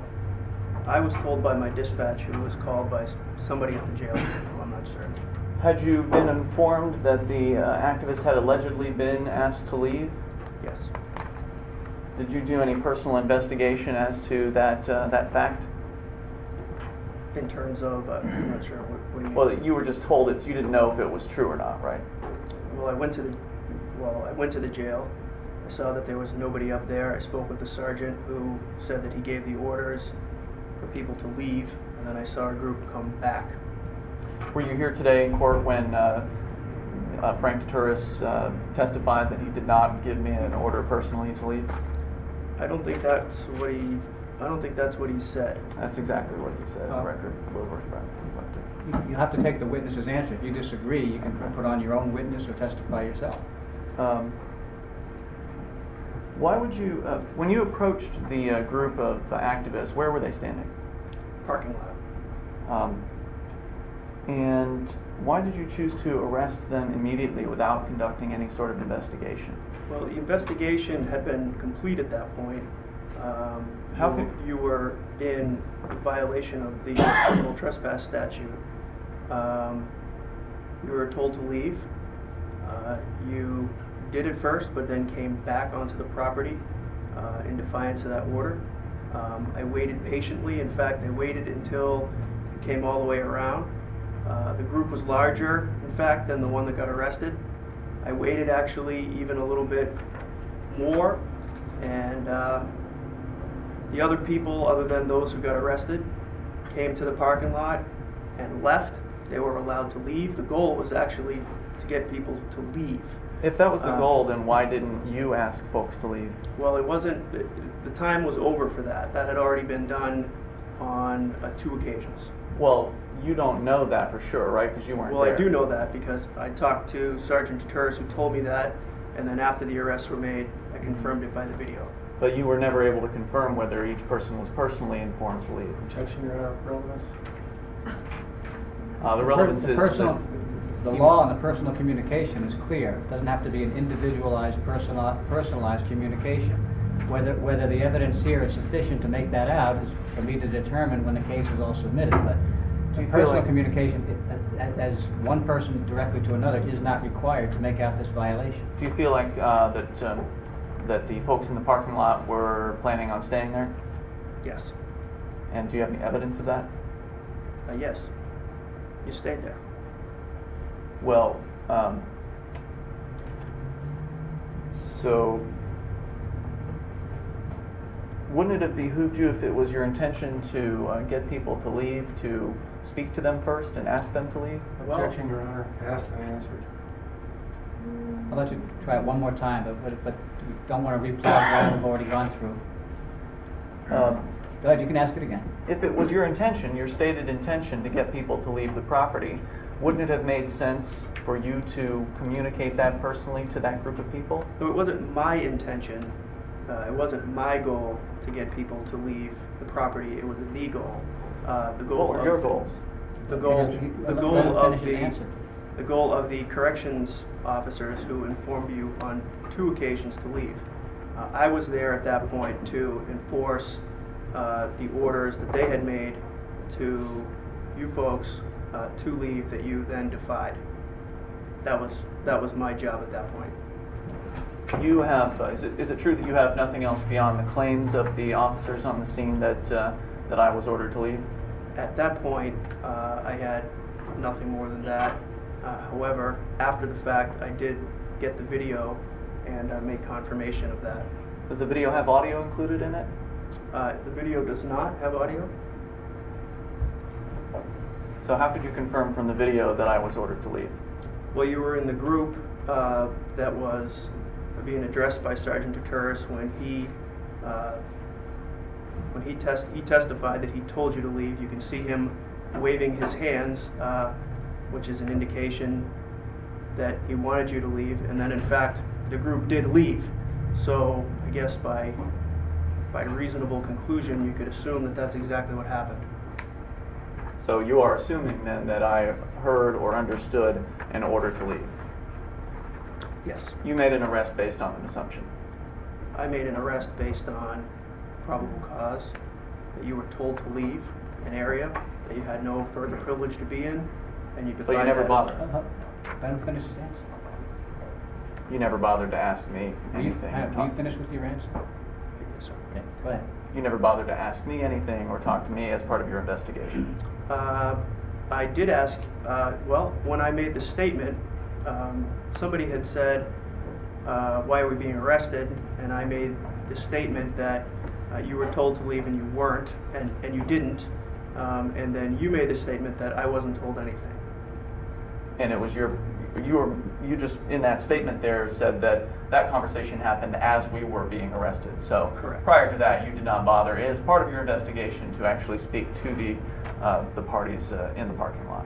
My investigation had concluded, because I made the arrest based on 2 points. First was the fact that Sergeant Turturris reported to me that he told you to leave and you didn't, and in the fact that you had gone around the building after it had been marked that only authorized persons were allowed in that area. Have you seen that marking? Seen that what? The marking he's referring to about authorized persons? I think I have, but I was told at the time as well that that was an authorized only Would you area. Would you understand that why someone might be confused by signs that say on one hand no trespassing and on the other hand public parking? Objection, Your Honor. Irrelevance. The complaint alleges that he was told to leave, but it's not based on the signage. Overruled. That was overruled. Do you have an answer? No. Didn't you overrule the objection? Yeah. You can add, if you want to bring in testimony that there may be something confusing about the sign, I'll listen to that. Okay? The issue is not what the signage says, though. The issue is whether you were told by someone in authority to leave. Let's see. Did you feel like this was a waste of your time, this particular occurrence? Objection, irrelevance. Is it true that you dedicated the entire? I'm sorry. Before that, were you the officer in charge in Keene PD at that period of time? It was. Is it true that you dedicated the entire on-duty squad as well as officers from the surrounding towns to this task? Irrelevance. What's the relevance? Well, we've been seeing footage of various people at this event, and the officers were on the scene, and I'd like to know exactly what portion of the department was involved in this. What is that? How is that going to help me make this decision one way or the other? That this was an entirely unnecessary response. Well, that's an argument you can make later and sustain. Did you feel like you were serving and protecting on this day? I'm sorry? Objection. Did you I feel didn't like hear your question. I'm sorry. Did you feel like you were serving and protecting? Objection, Your Honor. Again, irrelevance. Sustained. Who are you tasked with serving and protecting? Objection. Sustained. So I can't ask questions about this man's job description? Not here, not in this trial. Typically, the prosecution asks questions all No, about... you're not asking about his description. You're going beyond the pale as far as that's concerned. You want to ask specific questions about specific responsibilities that he had on that day. You're certainly entitled to, and you already have. You and I have had interactions before this event, correct? Yes. How would you characterize those interactions? Objection, irrelevance. Sustained. It wouldn't make any difference if you were belligerent. I don't care. I care about what happened in this case on this day. I'm done. Thanks.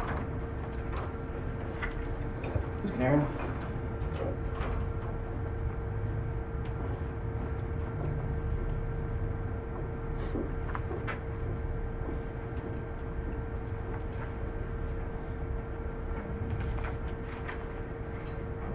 Can I just have it noted for the record that that there hasn't been any evidence established that that area was demarcated as being unauthorized? Again, that's just premature. That may be a good statement to make, but just reserve it for later. Do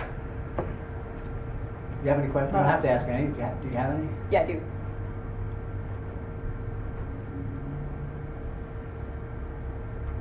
You testified that when you arrived at the jail, you saw some people leaving, or looked like they were leaving, or going downhill, and other folks that looked like they were going uphill, Correct. going back towards the jail.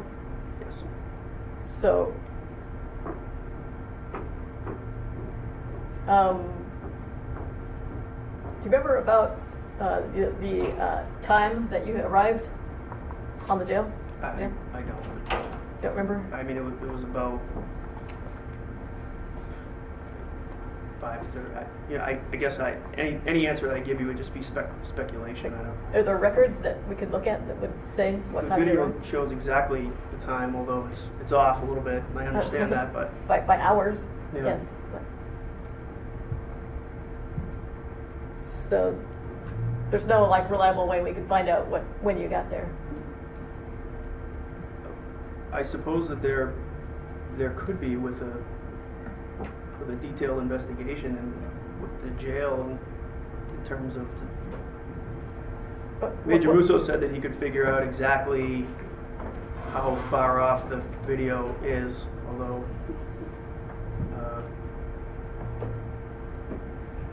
So you would rely on the videos that the jail took? To provide an exact time frame. You don't sure. like call in when you arrive at a certain place to the dispatcher or anything? No, I do. Oh, you do? So there might be a record there? It probably would be recorded on the video log. I'm sorry, the audio log that goes back and forth from the officers to the dispatch. I don't have that.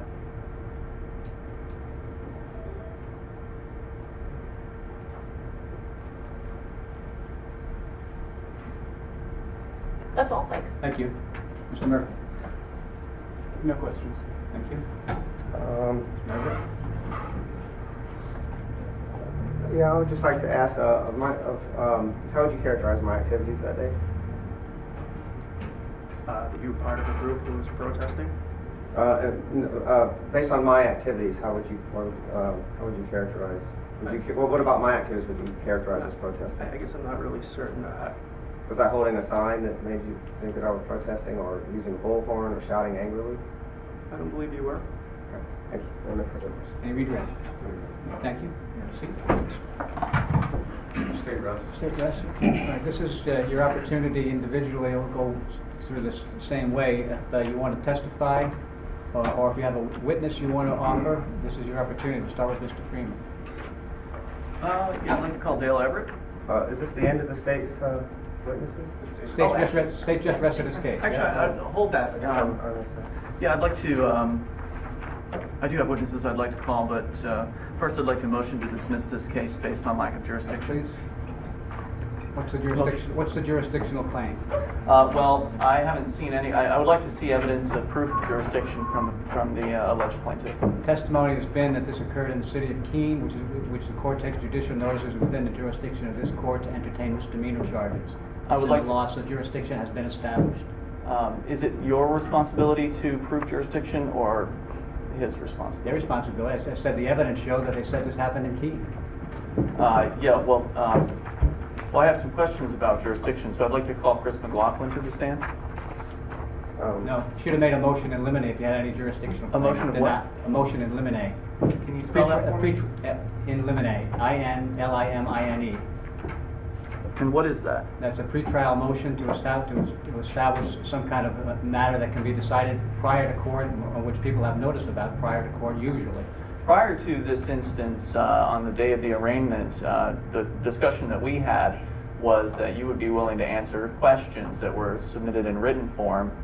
And I said you could submit your questions. I didn't say I would submit to answering them. I'm only going to answer the questions that my authority as a judge requires me to answer. so, is it?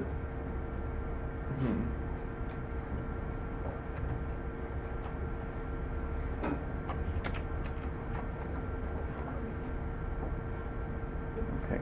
Can you explain to me what jurisdiction is factually? Not my responsibility to educate you about that. Whose responsibility is that? On to another question.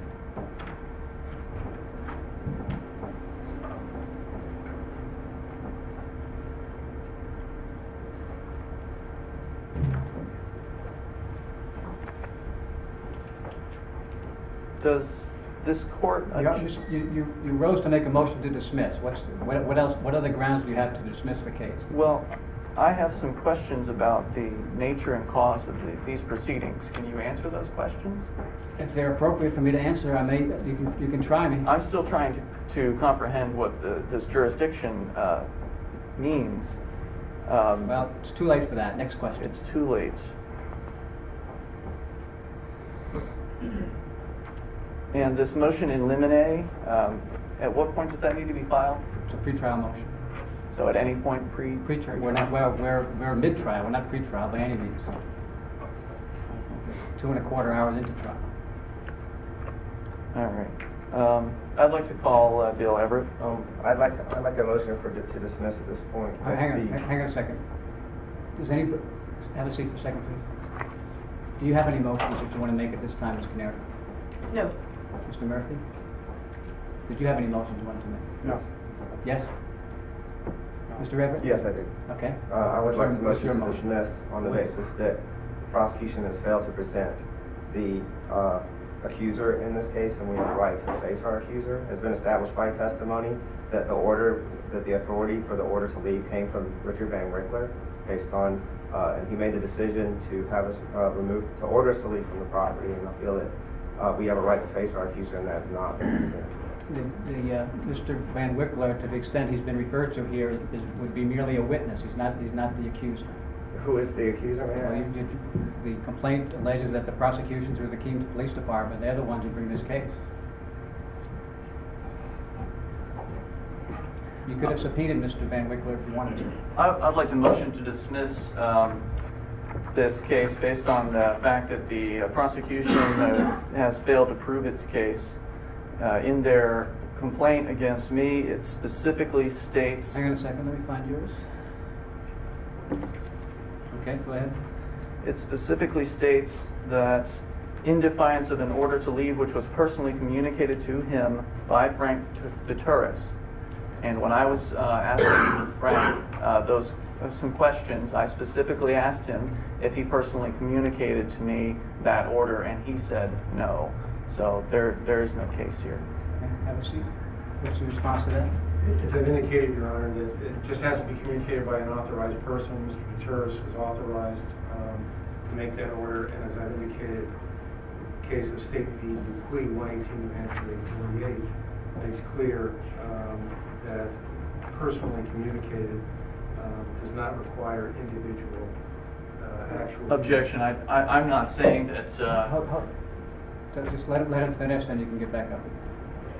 Deturis' testimony was essentially that he told everyone gathered in front, and that when Mr. Freeman and Mr. Everett walked by, he told them again that they were not authorized to do. Go ahead. I understand what he's saying about the Supreme Court decision, but that's not relevant to the question of what Frank said while he was on the stand about him not personally communicating to me this information. There's no evidence whatsoever of that. Okay. The court's recollection of the evidence is on the first occasion when Mr. Deturis came out, he did not identify you as a person to whom was in that group. However, the testimony was on the second time around, as you passed along with a couple of other individuals, he testified that he said again, you have to leave, otherwise the police are going to be called. So on the first one, I would go your way. On the second one, however, that was a communication that was personally communicated to the group. If it had not been for that other testimony, I would have granted your motion to dismiss. Can I take a quick resting break before I get called to the stand? Yeah, hang on a second. Why don't you can take a break right now. We won't hold it against you. Do you have any other motions to dismiss? Or any motions that are appropriate at this time? All right, everybody ready to begin again? Okay, call on Mr. Murphy, you say? Sean Murphy, please.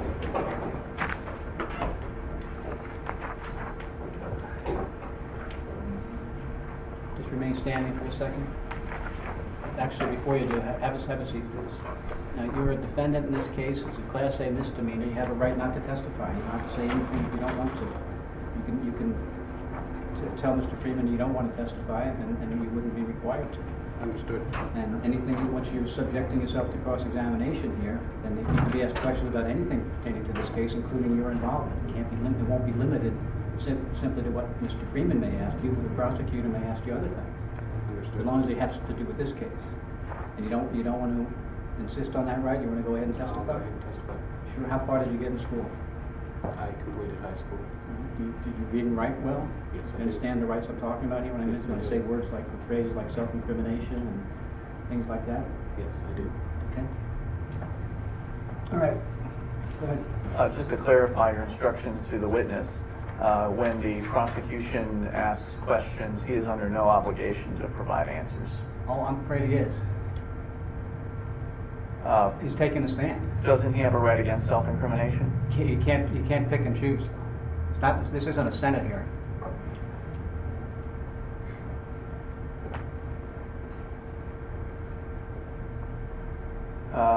Before you do, please raise your right hand. Do you swear or affirm that anything you say will be the truth? I do.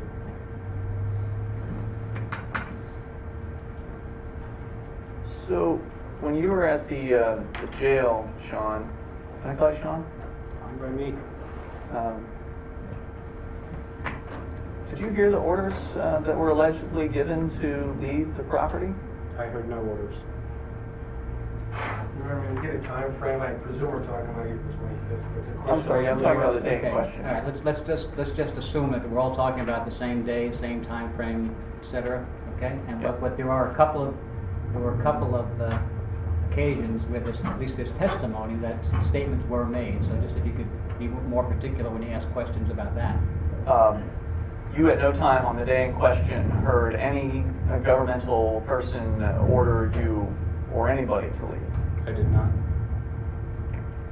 Had you actually heard the order, would it have surprised you based on your past experiences at the Westmoreland jail? It would have. I have previously at the Westmoreland. Relevance? I think this is okay. Just Go on. I've previously been to the Westmoreland jail both for an occasion singing Christmas carols and for a cookout demonstrating against the arrest of Russell County. In those previous visits, were you able to walk around the Westmoreland jail? Yes, I was. Did anyone ever order you to leave that other jail? I had no communication with any officers at the other jail.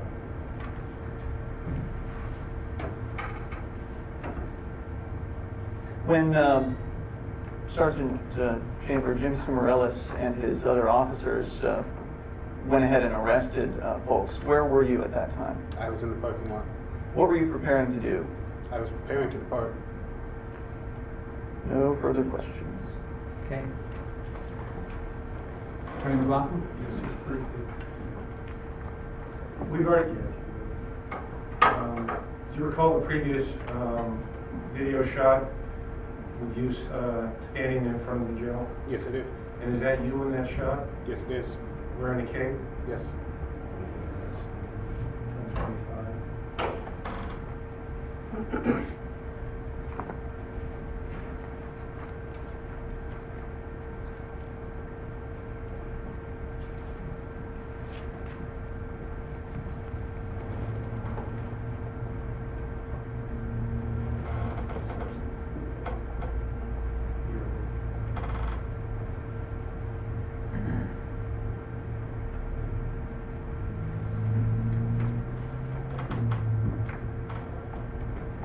Can I approach her? Yes, you may. So that's you in the yellow cape walking up there? Yes, it is. And that's, you presume to be Officer DeTouris? That's what I have been told. Okay. And you heard his testimony that he was standing there and repeatedly told you folks to leave? I've heard his testimony. Okay. And you heard his testimony that a number of people responded when he said you had to leave? I've heard that testimony as well. Did you hear people respond? You said you didn't hear any order to leave. Did you hear anybody respond? I heard several people respond, but they were not authorized to instruct me to leave. Okay, what did you hear them respond? I heard one individual claim to have heard an order to leave using and announce it in general using a megaphone. However, he was a member of the group of protesters, not a officer of the correctional facility. So one of the protesters using a megaphone said what? I do not recall his exact words, but something along the lines that we've been asked to leave. We've been asked to leave. Yes. Okay. And then what happened after that? I and most of the rest of the protesters went down and exited jail property. Okay. And then you chose to return, right? Yes, I did. And you walked around the building, correct? Yes, I did. And in the course of walking around the building, one of the protesters actually, strike that. In the course of walking around the building, did you go to any of the alcoves around the building? Yes, I did. Okay, so you walked into the alcoves, were there windows, is that correct? Yes. This is a jail? Yes. And walked around the building. One of the protesters actually tried to open a door. I did not see that. Thank you, I have no further questions. Thank you. Any redirect from, oh, hang on, Mr. Freeman, any redirect from you? I had questions. I'll give you a chance, I'm just gonna ask him if they got any. Yeah, I have a question. You testified that you'd heard another activist mention something about being told to leave. Yes, I did. Is it necessarily true that you believe everything that you hear from other people? No, it's not. Thank you. All right, Mr. Canario, do you have any questions for Mr. Murphy? So you said that after you heard, or after everyone left the flagpole area there, you exited the property. Yes, I went to the bottom of the hill and out onto Route 101. So you actually left. Yes. Thank you. Mr. Everett? Okay, do you recall standing in a circle in the parking lot with the rest of the people who were arrested just before the arrest? As we were leaving, yes, we were in the parking lot determining where we would be going after departing. Oh, that's what I was going to ask. Is do you recall what we were talking about and why we had not left yet? We were discussing where we wanted to go. Excuse me? Hearsay. If he recalls what we were talking about at the time, when we were preparing to leave, What's the purpose of the question? to show that to indicate why we were still there and that we were. Well, you can ask him why he felt he was still there, what his decision-making was all about, but otherwise you're asking what other It is people... relevant. I mean, what we were talking about, I think, is relevant to that. It may be, but it has to come in through proper testimony, and he can talk about his involvement, and you could testify about yours if you wanted to, but as to everybody else, we don't even know who they are. So I guess I don't understand what the objection to the question is. The objection is sustained.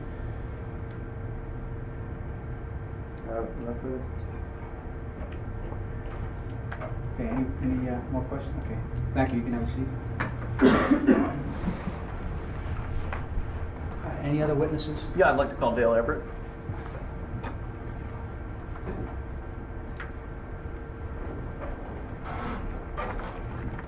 Have a seat for a second, please.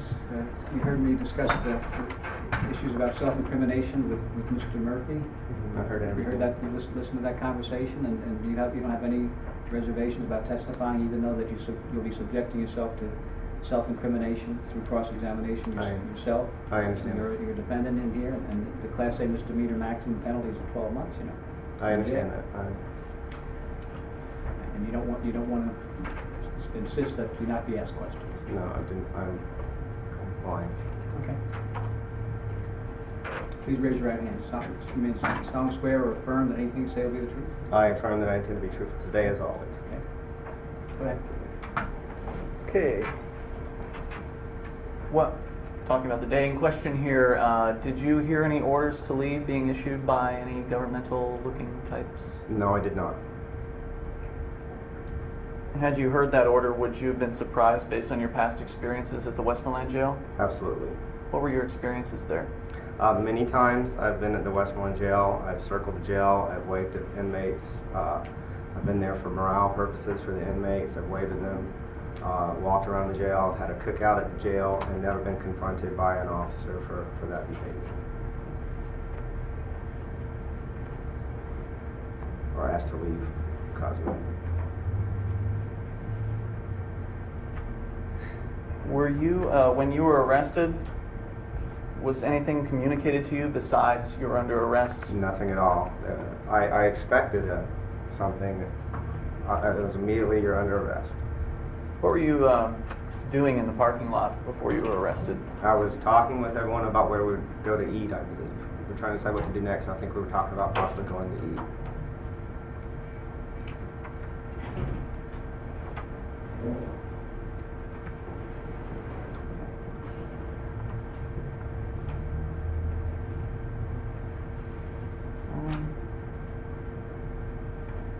No further questions.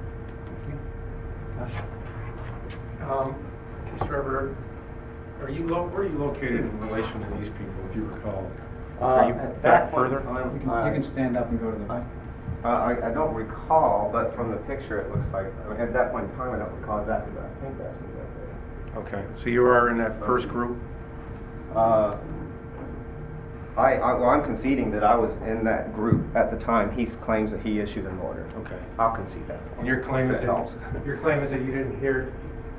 That is my Sergeant claim. Torres? I think he mumbles, and I did not. All I saw was his lips moving. I didn't know what he said. And did you see him waving his arms? I did see him make a very obscure gesture like this, to my recollection. And did you hear, you heard Mr. Murphy talk about hearing somebody over the bullhorn say, "We've been asked to leave." Did you hear that? I recall that from being told that after the fact. I don't recall hearing it at the time. I don't know where I was at the time. If he did make that, I've heard people say that he made an announcement like that, and I believe them. I'm not sure where I was at the time, and I don't recall hearing it at the time. So you were standing there, and people responded to Mr. Turris, is that correct? You heard? Did you hear people respond to him when he was going like this and saying something? No, I don't recall hearing anyone respond to that. People were just mute at that point? Nobody said anything? There wasn't, I don't recall much discussion at the time when we were walking around the jail. When did you hear this announcement over the bullhorn? I did not hear that at the time. I was told after the fact that announcement was made. So you didn't hear that yourself? I don't recall hearing that, no. And then, after this scene, you then leave, come back, and walk around the jail? Again, without having anything clearly communicated to me that we were asked to leave and were trespassing. I understand your testimony. My question was, you left, came back, and walked around the jail, is that correct? I don't remember leaving and coming back. I don't remember ever leaving the premises completely. I remember maybe going to the other side of the parking lot and meeting up with some other people that I knew and I think I made 2 trips around the jail to my recollection. Okay. And waving at people and during peace those signs and stuff. And during those trips, did you go into the alcoves? You know how the jail has alcoves? Yes, I did. You went in and out of those? Yes, as I you did. were walking around the jail? And this sign states number 1. Did you see this posted in various locations throughout the jail? Okay. And including it says defiance of any order to leave is a misdemeanor? Did you notice that? I did notice that, yes. And I intended to leave fast. And then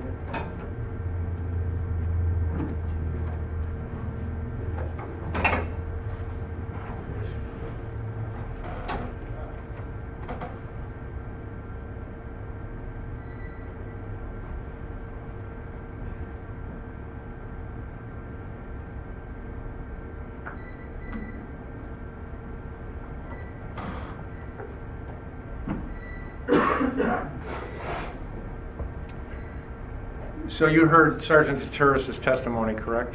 I did. That when you folks walked by, he said to you that you had to leave, that the cops are going to be called, I saw his lips moving at the time. but you couldn't hear what he was saying. No, It's I your did not hear testimony. him at all. Okay, so you were standing 20 feet from him? A lot farther than 20 feet. You can tell just from the video that it's a lot far. When he said 40 feet, I thought he was way underestimating with that, actually. Okay. Based on my, But you know, if we could back it up. If you go back into that video, it seems like more than 40 feet to me. You're gonna back up a bit.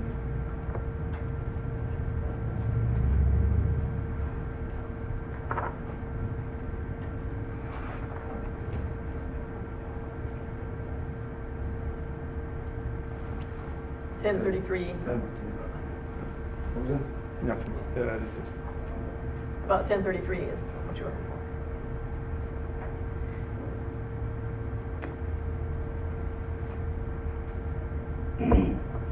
Right there, it looks like more than 20 feet just to the edge of the curb. From where I'm standing.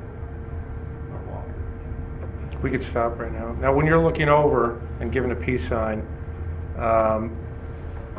do you see Sergeant Turris over there? Yes, Okay. that was directed at him. He looked really nervous and intimidated, and I didn't want him to be.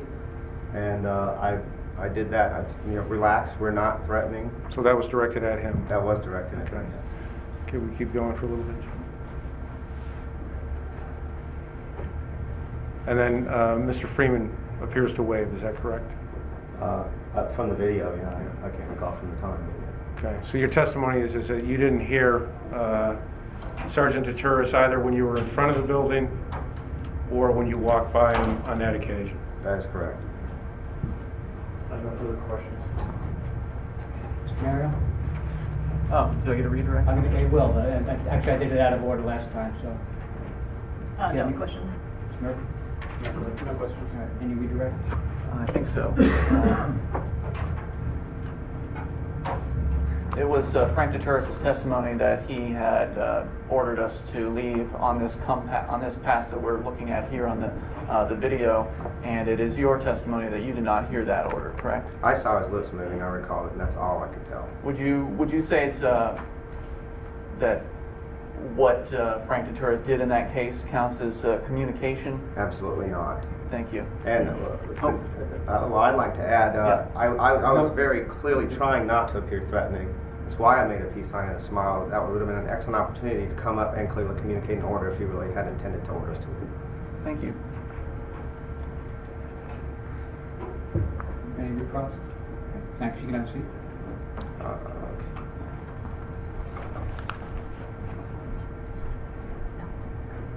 That's all. I don't have any witnesses. Okay. Mr. Canario, do you have any witnesses, or do you want to testify?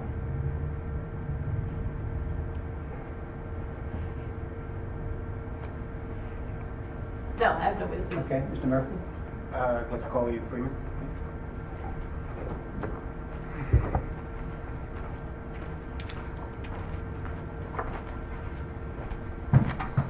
And you heard the conversations I had with Mr. Everett and Mr. Murphy about your right not to testify if you don't want to? I did hear that. And you understand that you could be subject to self-incrimination through questions either from any of the defendants or from the prosecutor? I comprehend that. And you don't want to insist on your right against self-incrimination and refuse to testify? I'll be fine. Okay. Would you please raise your right hand? You swear or affirm that anything you say will be the truth? I affirm that I will tell the truth. All right. Go ahead. Mr. Freeman, do you mind if I call you Ian? Not at all. I didn't think so. Do you recall how you arrived at the facility on the day in question? Yes, I drove there and you were my passenger. That was my next question. So you were my only means to leave at the time? I presume you could have gotten a ride from someone else, but it was my intention to take you back. All right, thank you. Any questions? Any questions from? I just wanted to ask if you recall getting a clearly communicated order to leave the property? At no point did I hear any sort of order. No further questions. Ms. Canario?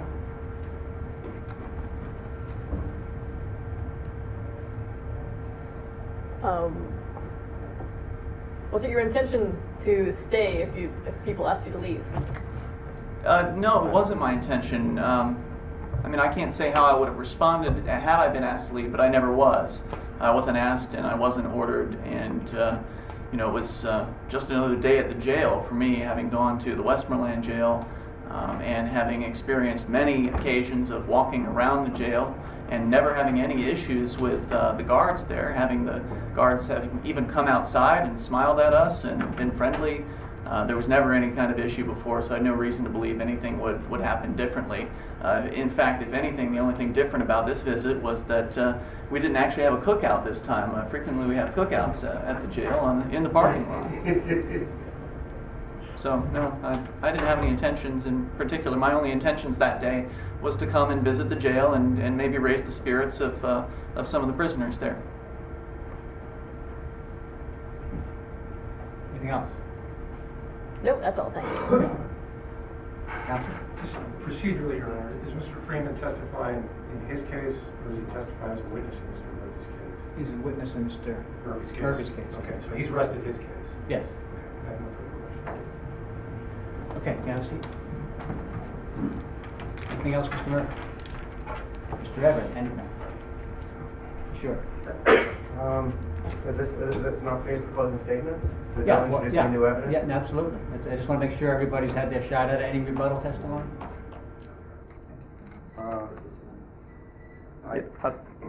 I'd like to. We'll go in the same order that we have. Yep, I'd like to motion to dismiss.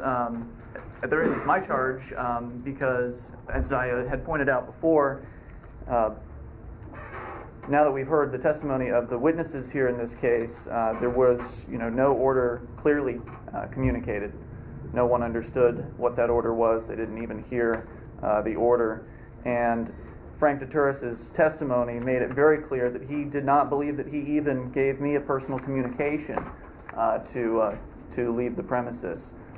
Considering the statute and the charge itself here on the complaint specifically says that it was Frank DeTurris who personally communicated to me to leave, it's clear that the state has no case. Okay. All right, I'll take it under advisement for the time being. I want to hear from everybody else first here. Do you have any motions? I have a motion to dismiss as to no one was communicated well enough that the people wanted us to leave.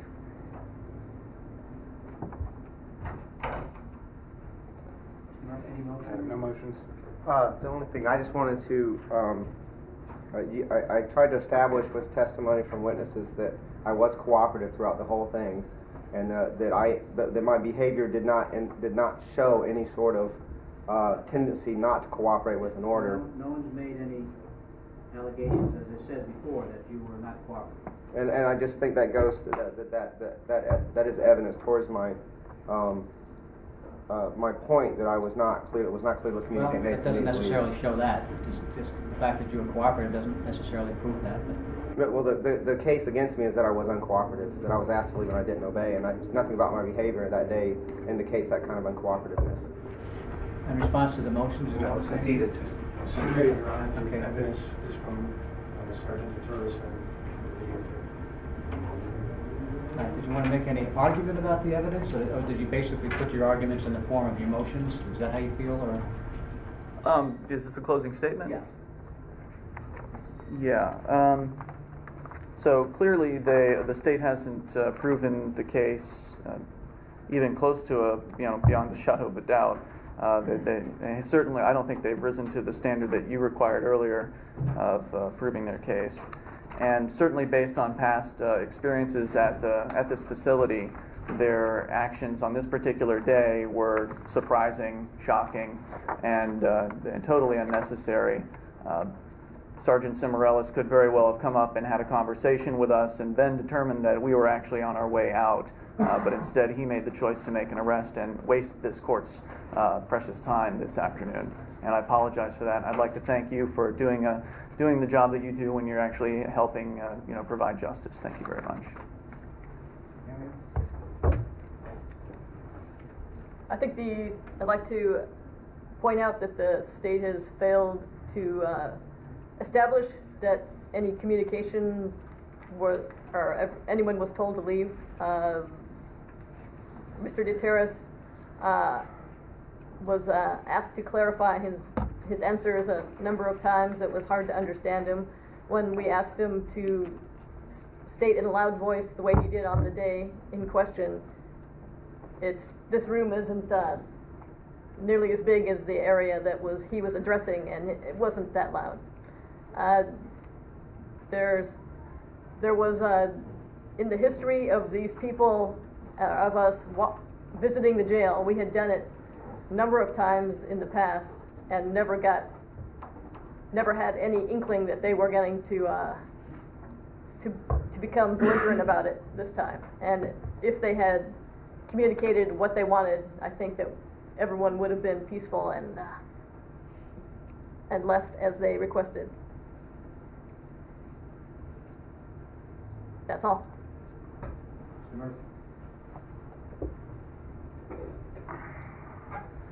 I have not yet, in my opinion, seen any evidence that an order was clearly given. I certainly did not hear one myself, and had I would have complied with it. It was not my intention to get arrested on this day, and I believe that the state has singularly failed to prove that they attempted to communicate that I needed to leave. Mr. Everett? I think I've said what I wanted to say. Just briefly, Your Honor, the issue of personal communication is resolved by State 118 Main 48. And the claims about the conduct at the old jail versus the new jail, and I think if you look at the signage and the testimony about the signs that have been posted at the jail, although the State's theory of the case is that they were ordered to leave, nevertheless, you have to take into account the signs that were, numerous signs that were posted around the jail indicating that it was a government facility, that they were not to be trespassing. Those signs didn't exist at the old jail, so the whole argument about our conduct at the old jail should excuse us from our conduct at the new jail.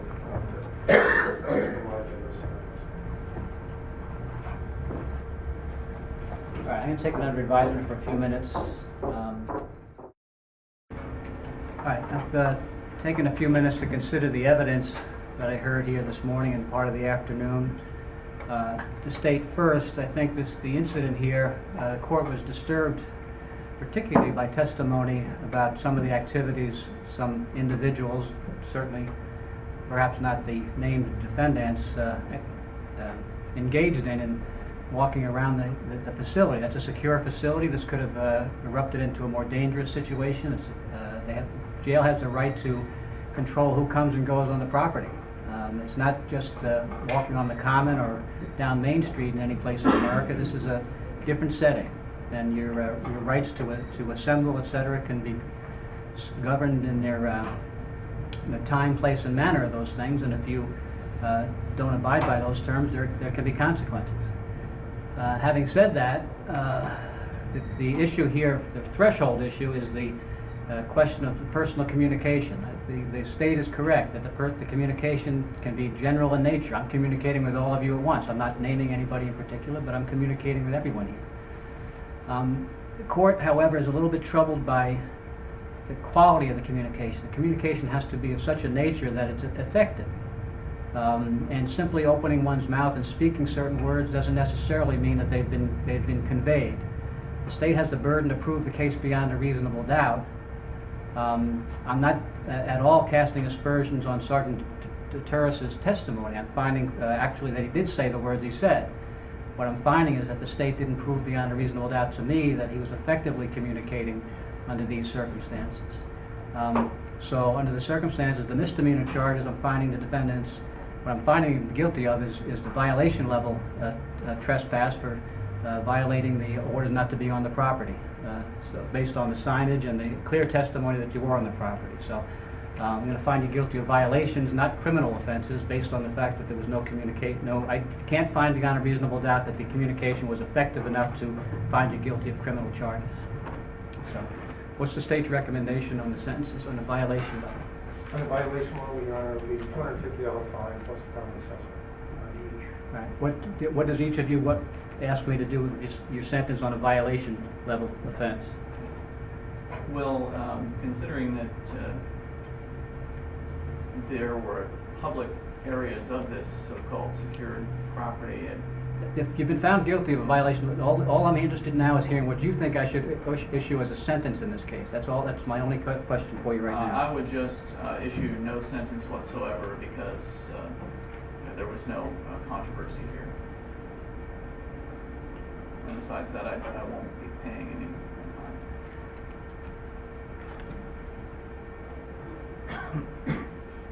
I think it's enough that I've been banned from the jail for a year. Ms. Canario, what's your recommendation? I suggest that since we were held in jail for that day, that would be time served. Well, were you detained or were you actually taken in as a prisoner? I was actually taken in as a prisoner and held overnight. All of us were held there for several hours. Does that conform with the record? My recollection was that there was a detention for processing purposes and the jail was the facility, but I don't get the... I have to check on Ms. Canario. She may have had another issue that resulted in her being briefly detained. Your Honor, all the people who were arrested in this incident were taken into the jail for processing only. They were all released on summonses. Ms. Canario was held longer than the rest based on the fact that she had an arrest warrant out of, with Nashua Police Department, so she was held there while they came to get her, to serve their warrant on her. I'm not certain if they took her back to Nashua and she was held in there, but she was not held on our charges. Right. Know anything about the record of Mr. Murphy and Mr. Everett? They have no record. Your Honor, Yeah, I'm not hearing from you. this man here is lying. Have a seat.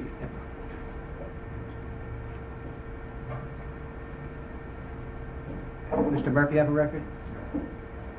Mr. Everett has some motor vehicle issues here, I think. I don't think. I think you're talking about criminal records. I don't have criminal records. No criminal records? But regardless of that, I was withheld from several hours of my supposedly free life that I would have been doing other things with, so that's punishment enough for this.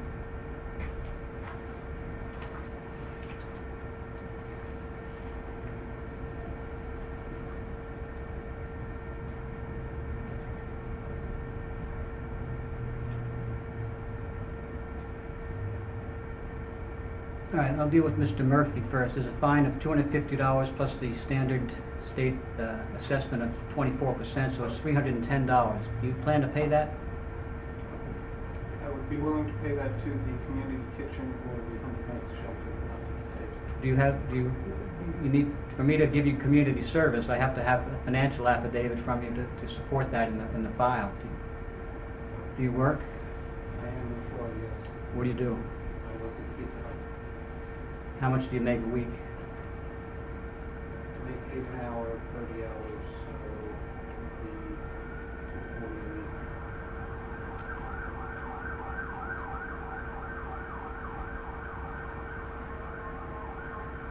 So how long would it take you to do the 31 hours? 30 days enough? 30 days of execution.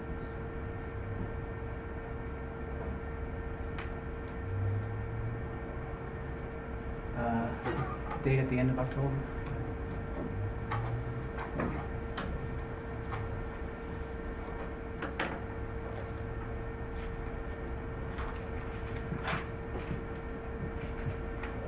November 1st is a Monday. Right. What you need to do is 31 hours, as long as it's a valid not-for-profit agency or organization, and you can get something on letterhead or a sworn statement that you do, as long as it adds up to 31 hours, come back here on November 1st at 9 o'clock with that information. That'll satisfy your fine.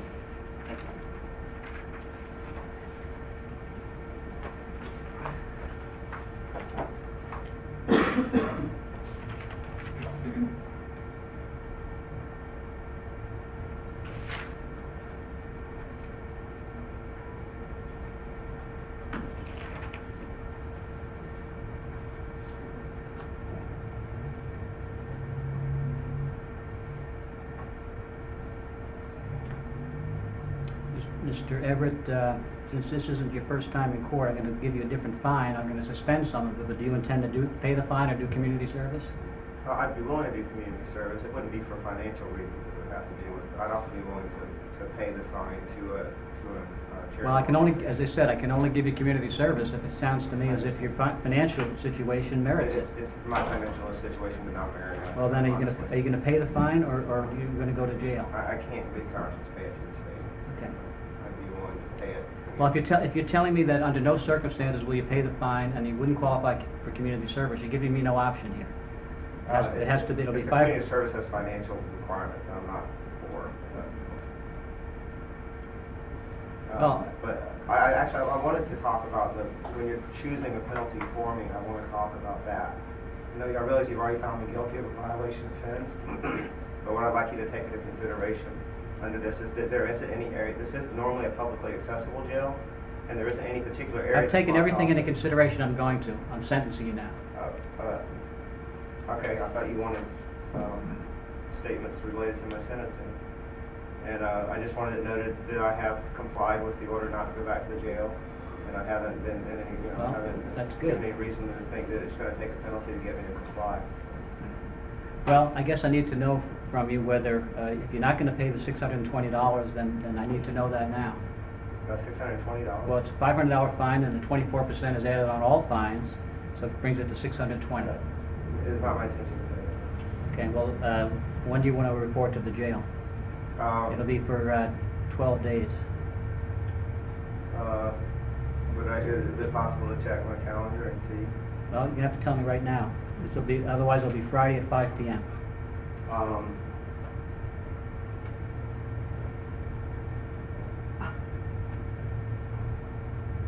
Can it be on Monday?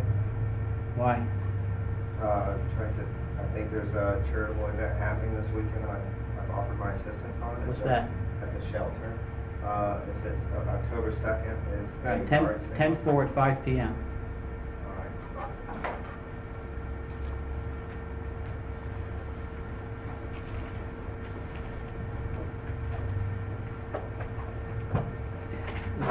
What was Ms. Canario's issue in Nashua?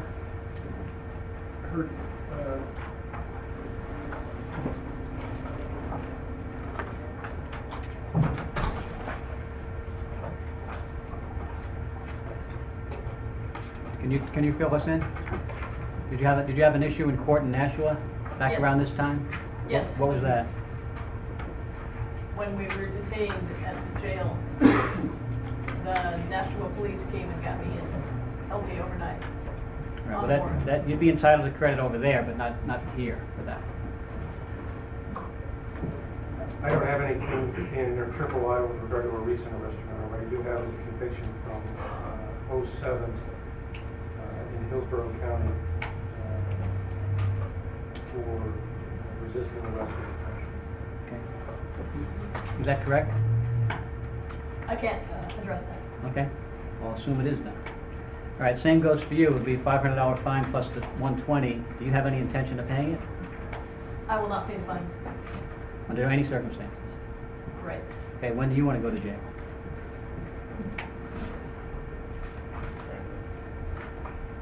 Friday, 5 p.m. All right. There'll be.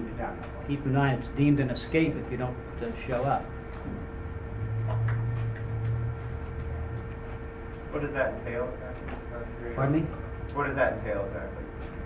When you say it's- Possibly being indicted for a felony by the Cheshire County grand jury.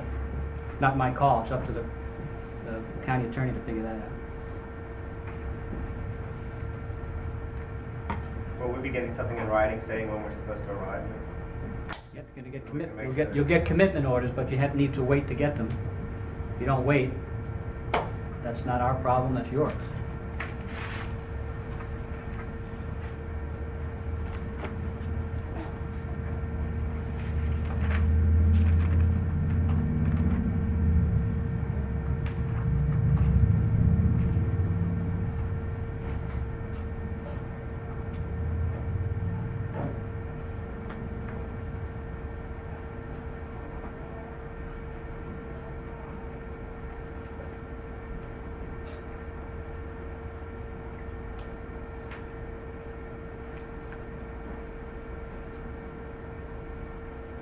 Mr.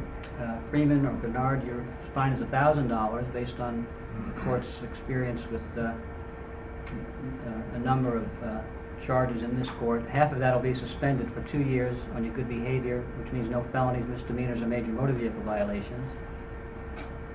I'd like to appeal this finding based on the fact that this was charged as a Class A misdemeanor, and Each of you can appeal to the state Supreme Court. That's just I believe I can appeal to the Superior Court on not this. now, How can that be the case? because you haven't been found guilty of a misdemeanor.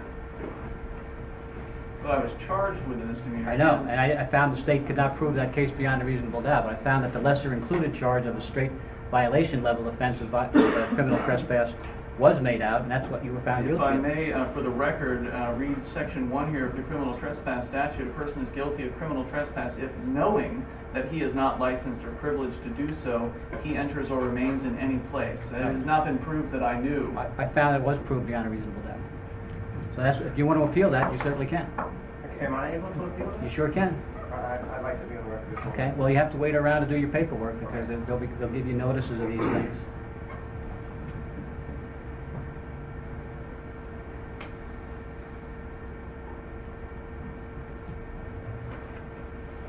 Also, for the record, I'd like to read Article 18 of the New Hampshire State Constitution, which is... I'm not listening to anything more from anybody here right now. This Are we case- on the record? We're on the record, but I'm not entertaining any of you at this point. Well, this is I'm regarding I'm sentence. issuing the sentence. No, I'm not gonna listen to it. Are you gonna pay the fine? It's $620 that you have to pay, No, I don't pay fines to criminal organizations. all right? Based on comments like that, the fine will be $1,000, plus the penalty assessment of $240. If you're telling me you have absolutely no intention of paying it, again, you give me no alternative except for community service or jail, and that would be about 25 days in jail. What's your preference there? What would you prefer to do? I prefer to just go home. Well, you'll be able to go home today, but the question is whether you go home with an order to do community service or whether you do it with an order to show up at jail.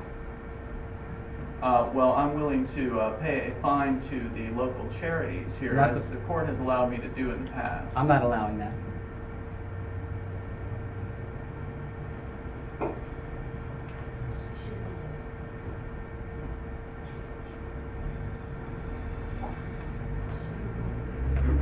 According to the Constitution, the penalties ought to be proportioned to the nature of the offense. I'd like you to keep that in mind.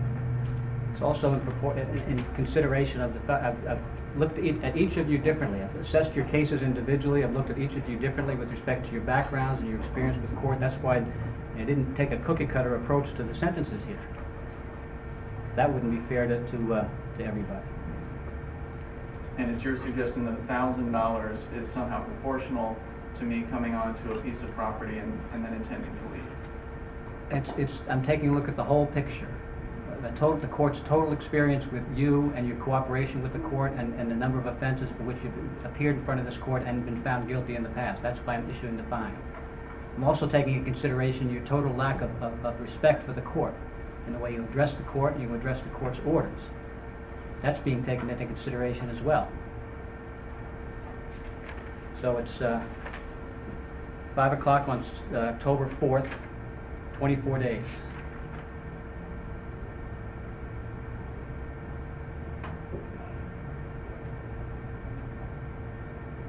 Why is it that I have to report to the jail if I'm appealing this decision? Well, that's why I gave you a few extra days. Note your appeal, it'll hold this up. And you don't have to go. I'm sorry, isn't there a 30-day window for an appeal? Well, you have to perfect your appeal before that. What does that mean? Well, you have to go out and get a notice of intent to appeal. And then you have to follow up with it. As long as you're following up with it, the order will be stayed. And you don't have to I go. will get that notice of intent. I would do it right now. That's my intention. Okay, well, do it right now, and then the order will be held up until that. You mean I should get up right now and go and do it? Well, before you leave. See, this is an example of your lack of respect that I'm trying to get across to you. I apologize. I think I've been pretty Well, you respectful. dig a hole for yourself sometimes. I'm willing to work with you, but you insist on pushing the envelope a little bit. I apologize. I'm just asking questions for Well, clarification. All right, so if anybody wants to appeal, it'll operate to hold everything up, and you don't have to pay your fines or do your community service or anything. But you have to continue to pursue your appeal. If you don't, then the Supreme Court notifies us, then there will be an order with respect to invoking the sentence. If that's the case, you'll be notified at your last known address. If your address changes and you notify and you don't notify us, and you're notified of your time to appear at jail, that will be your problem and not the court's. If you have a change of address, we need to know about it. Okay?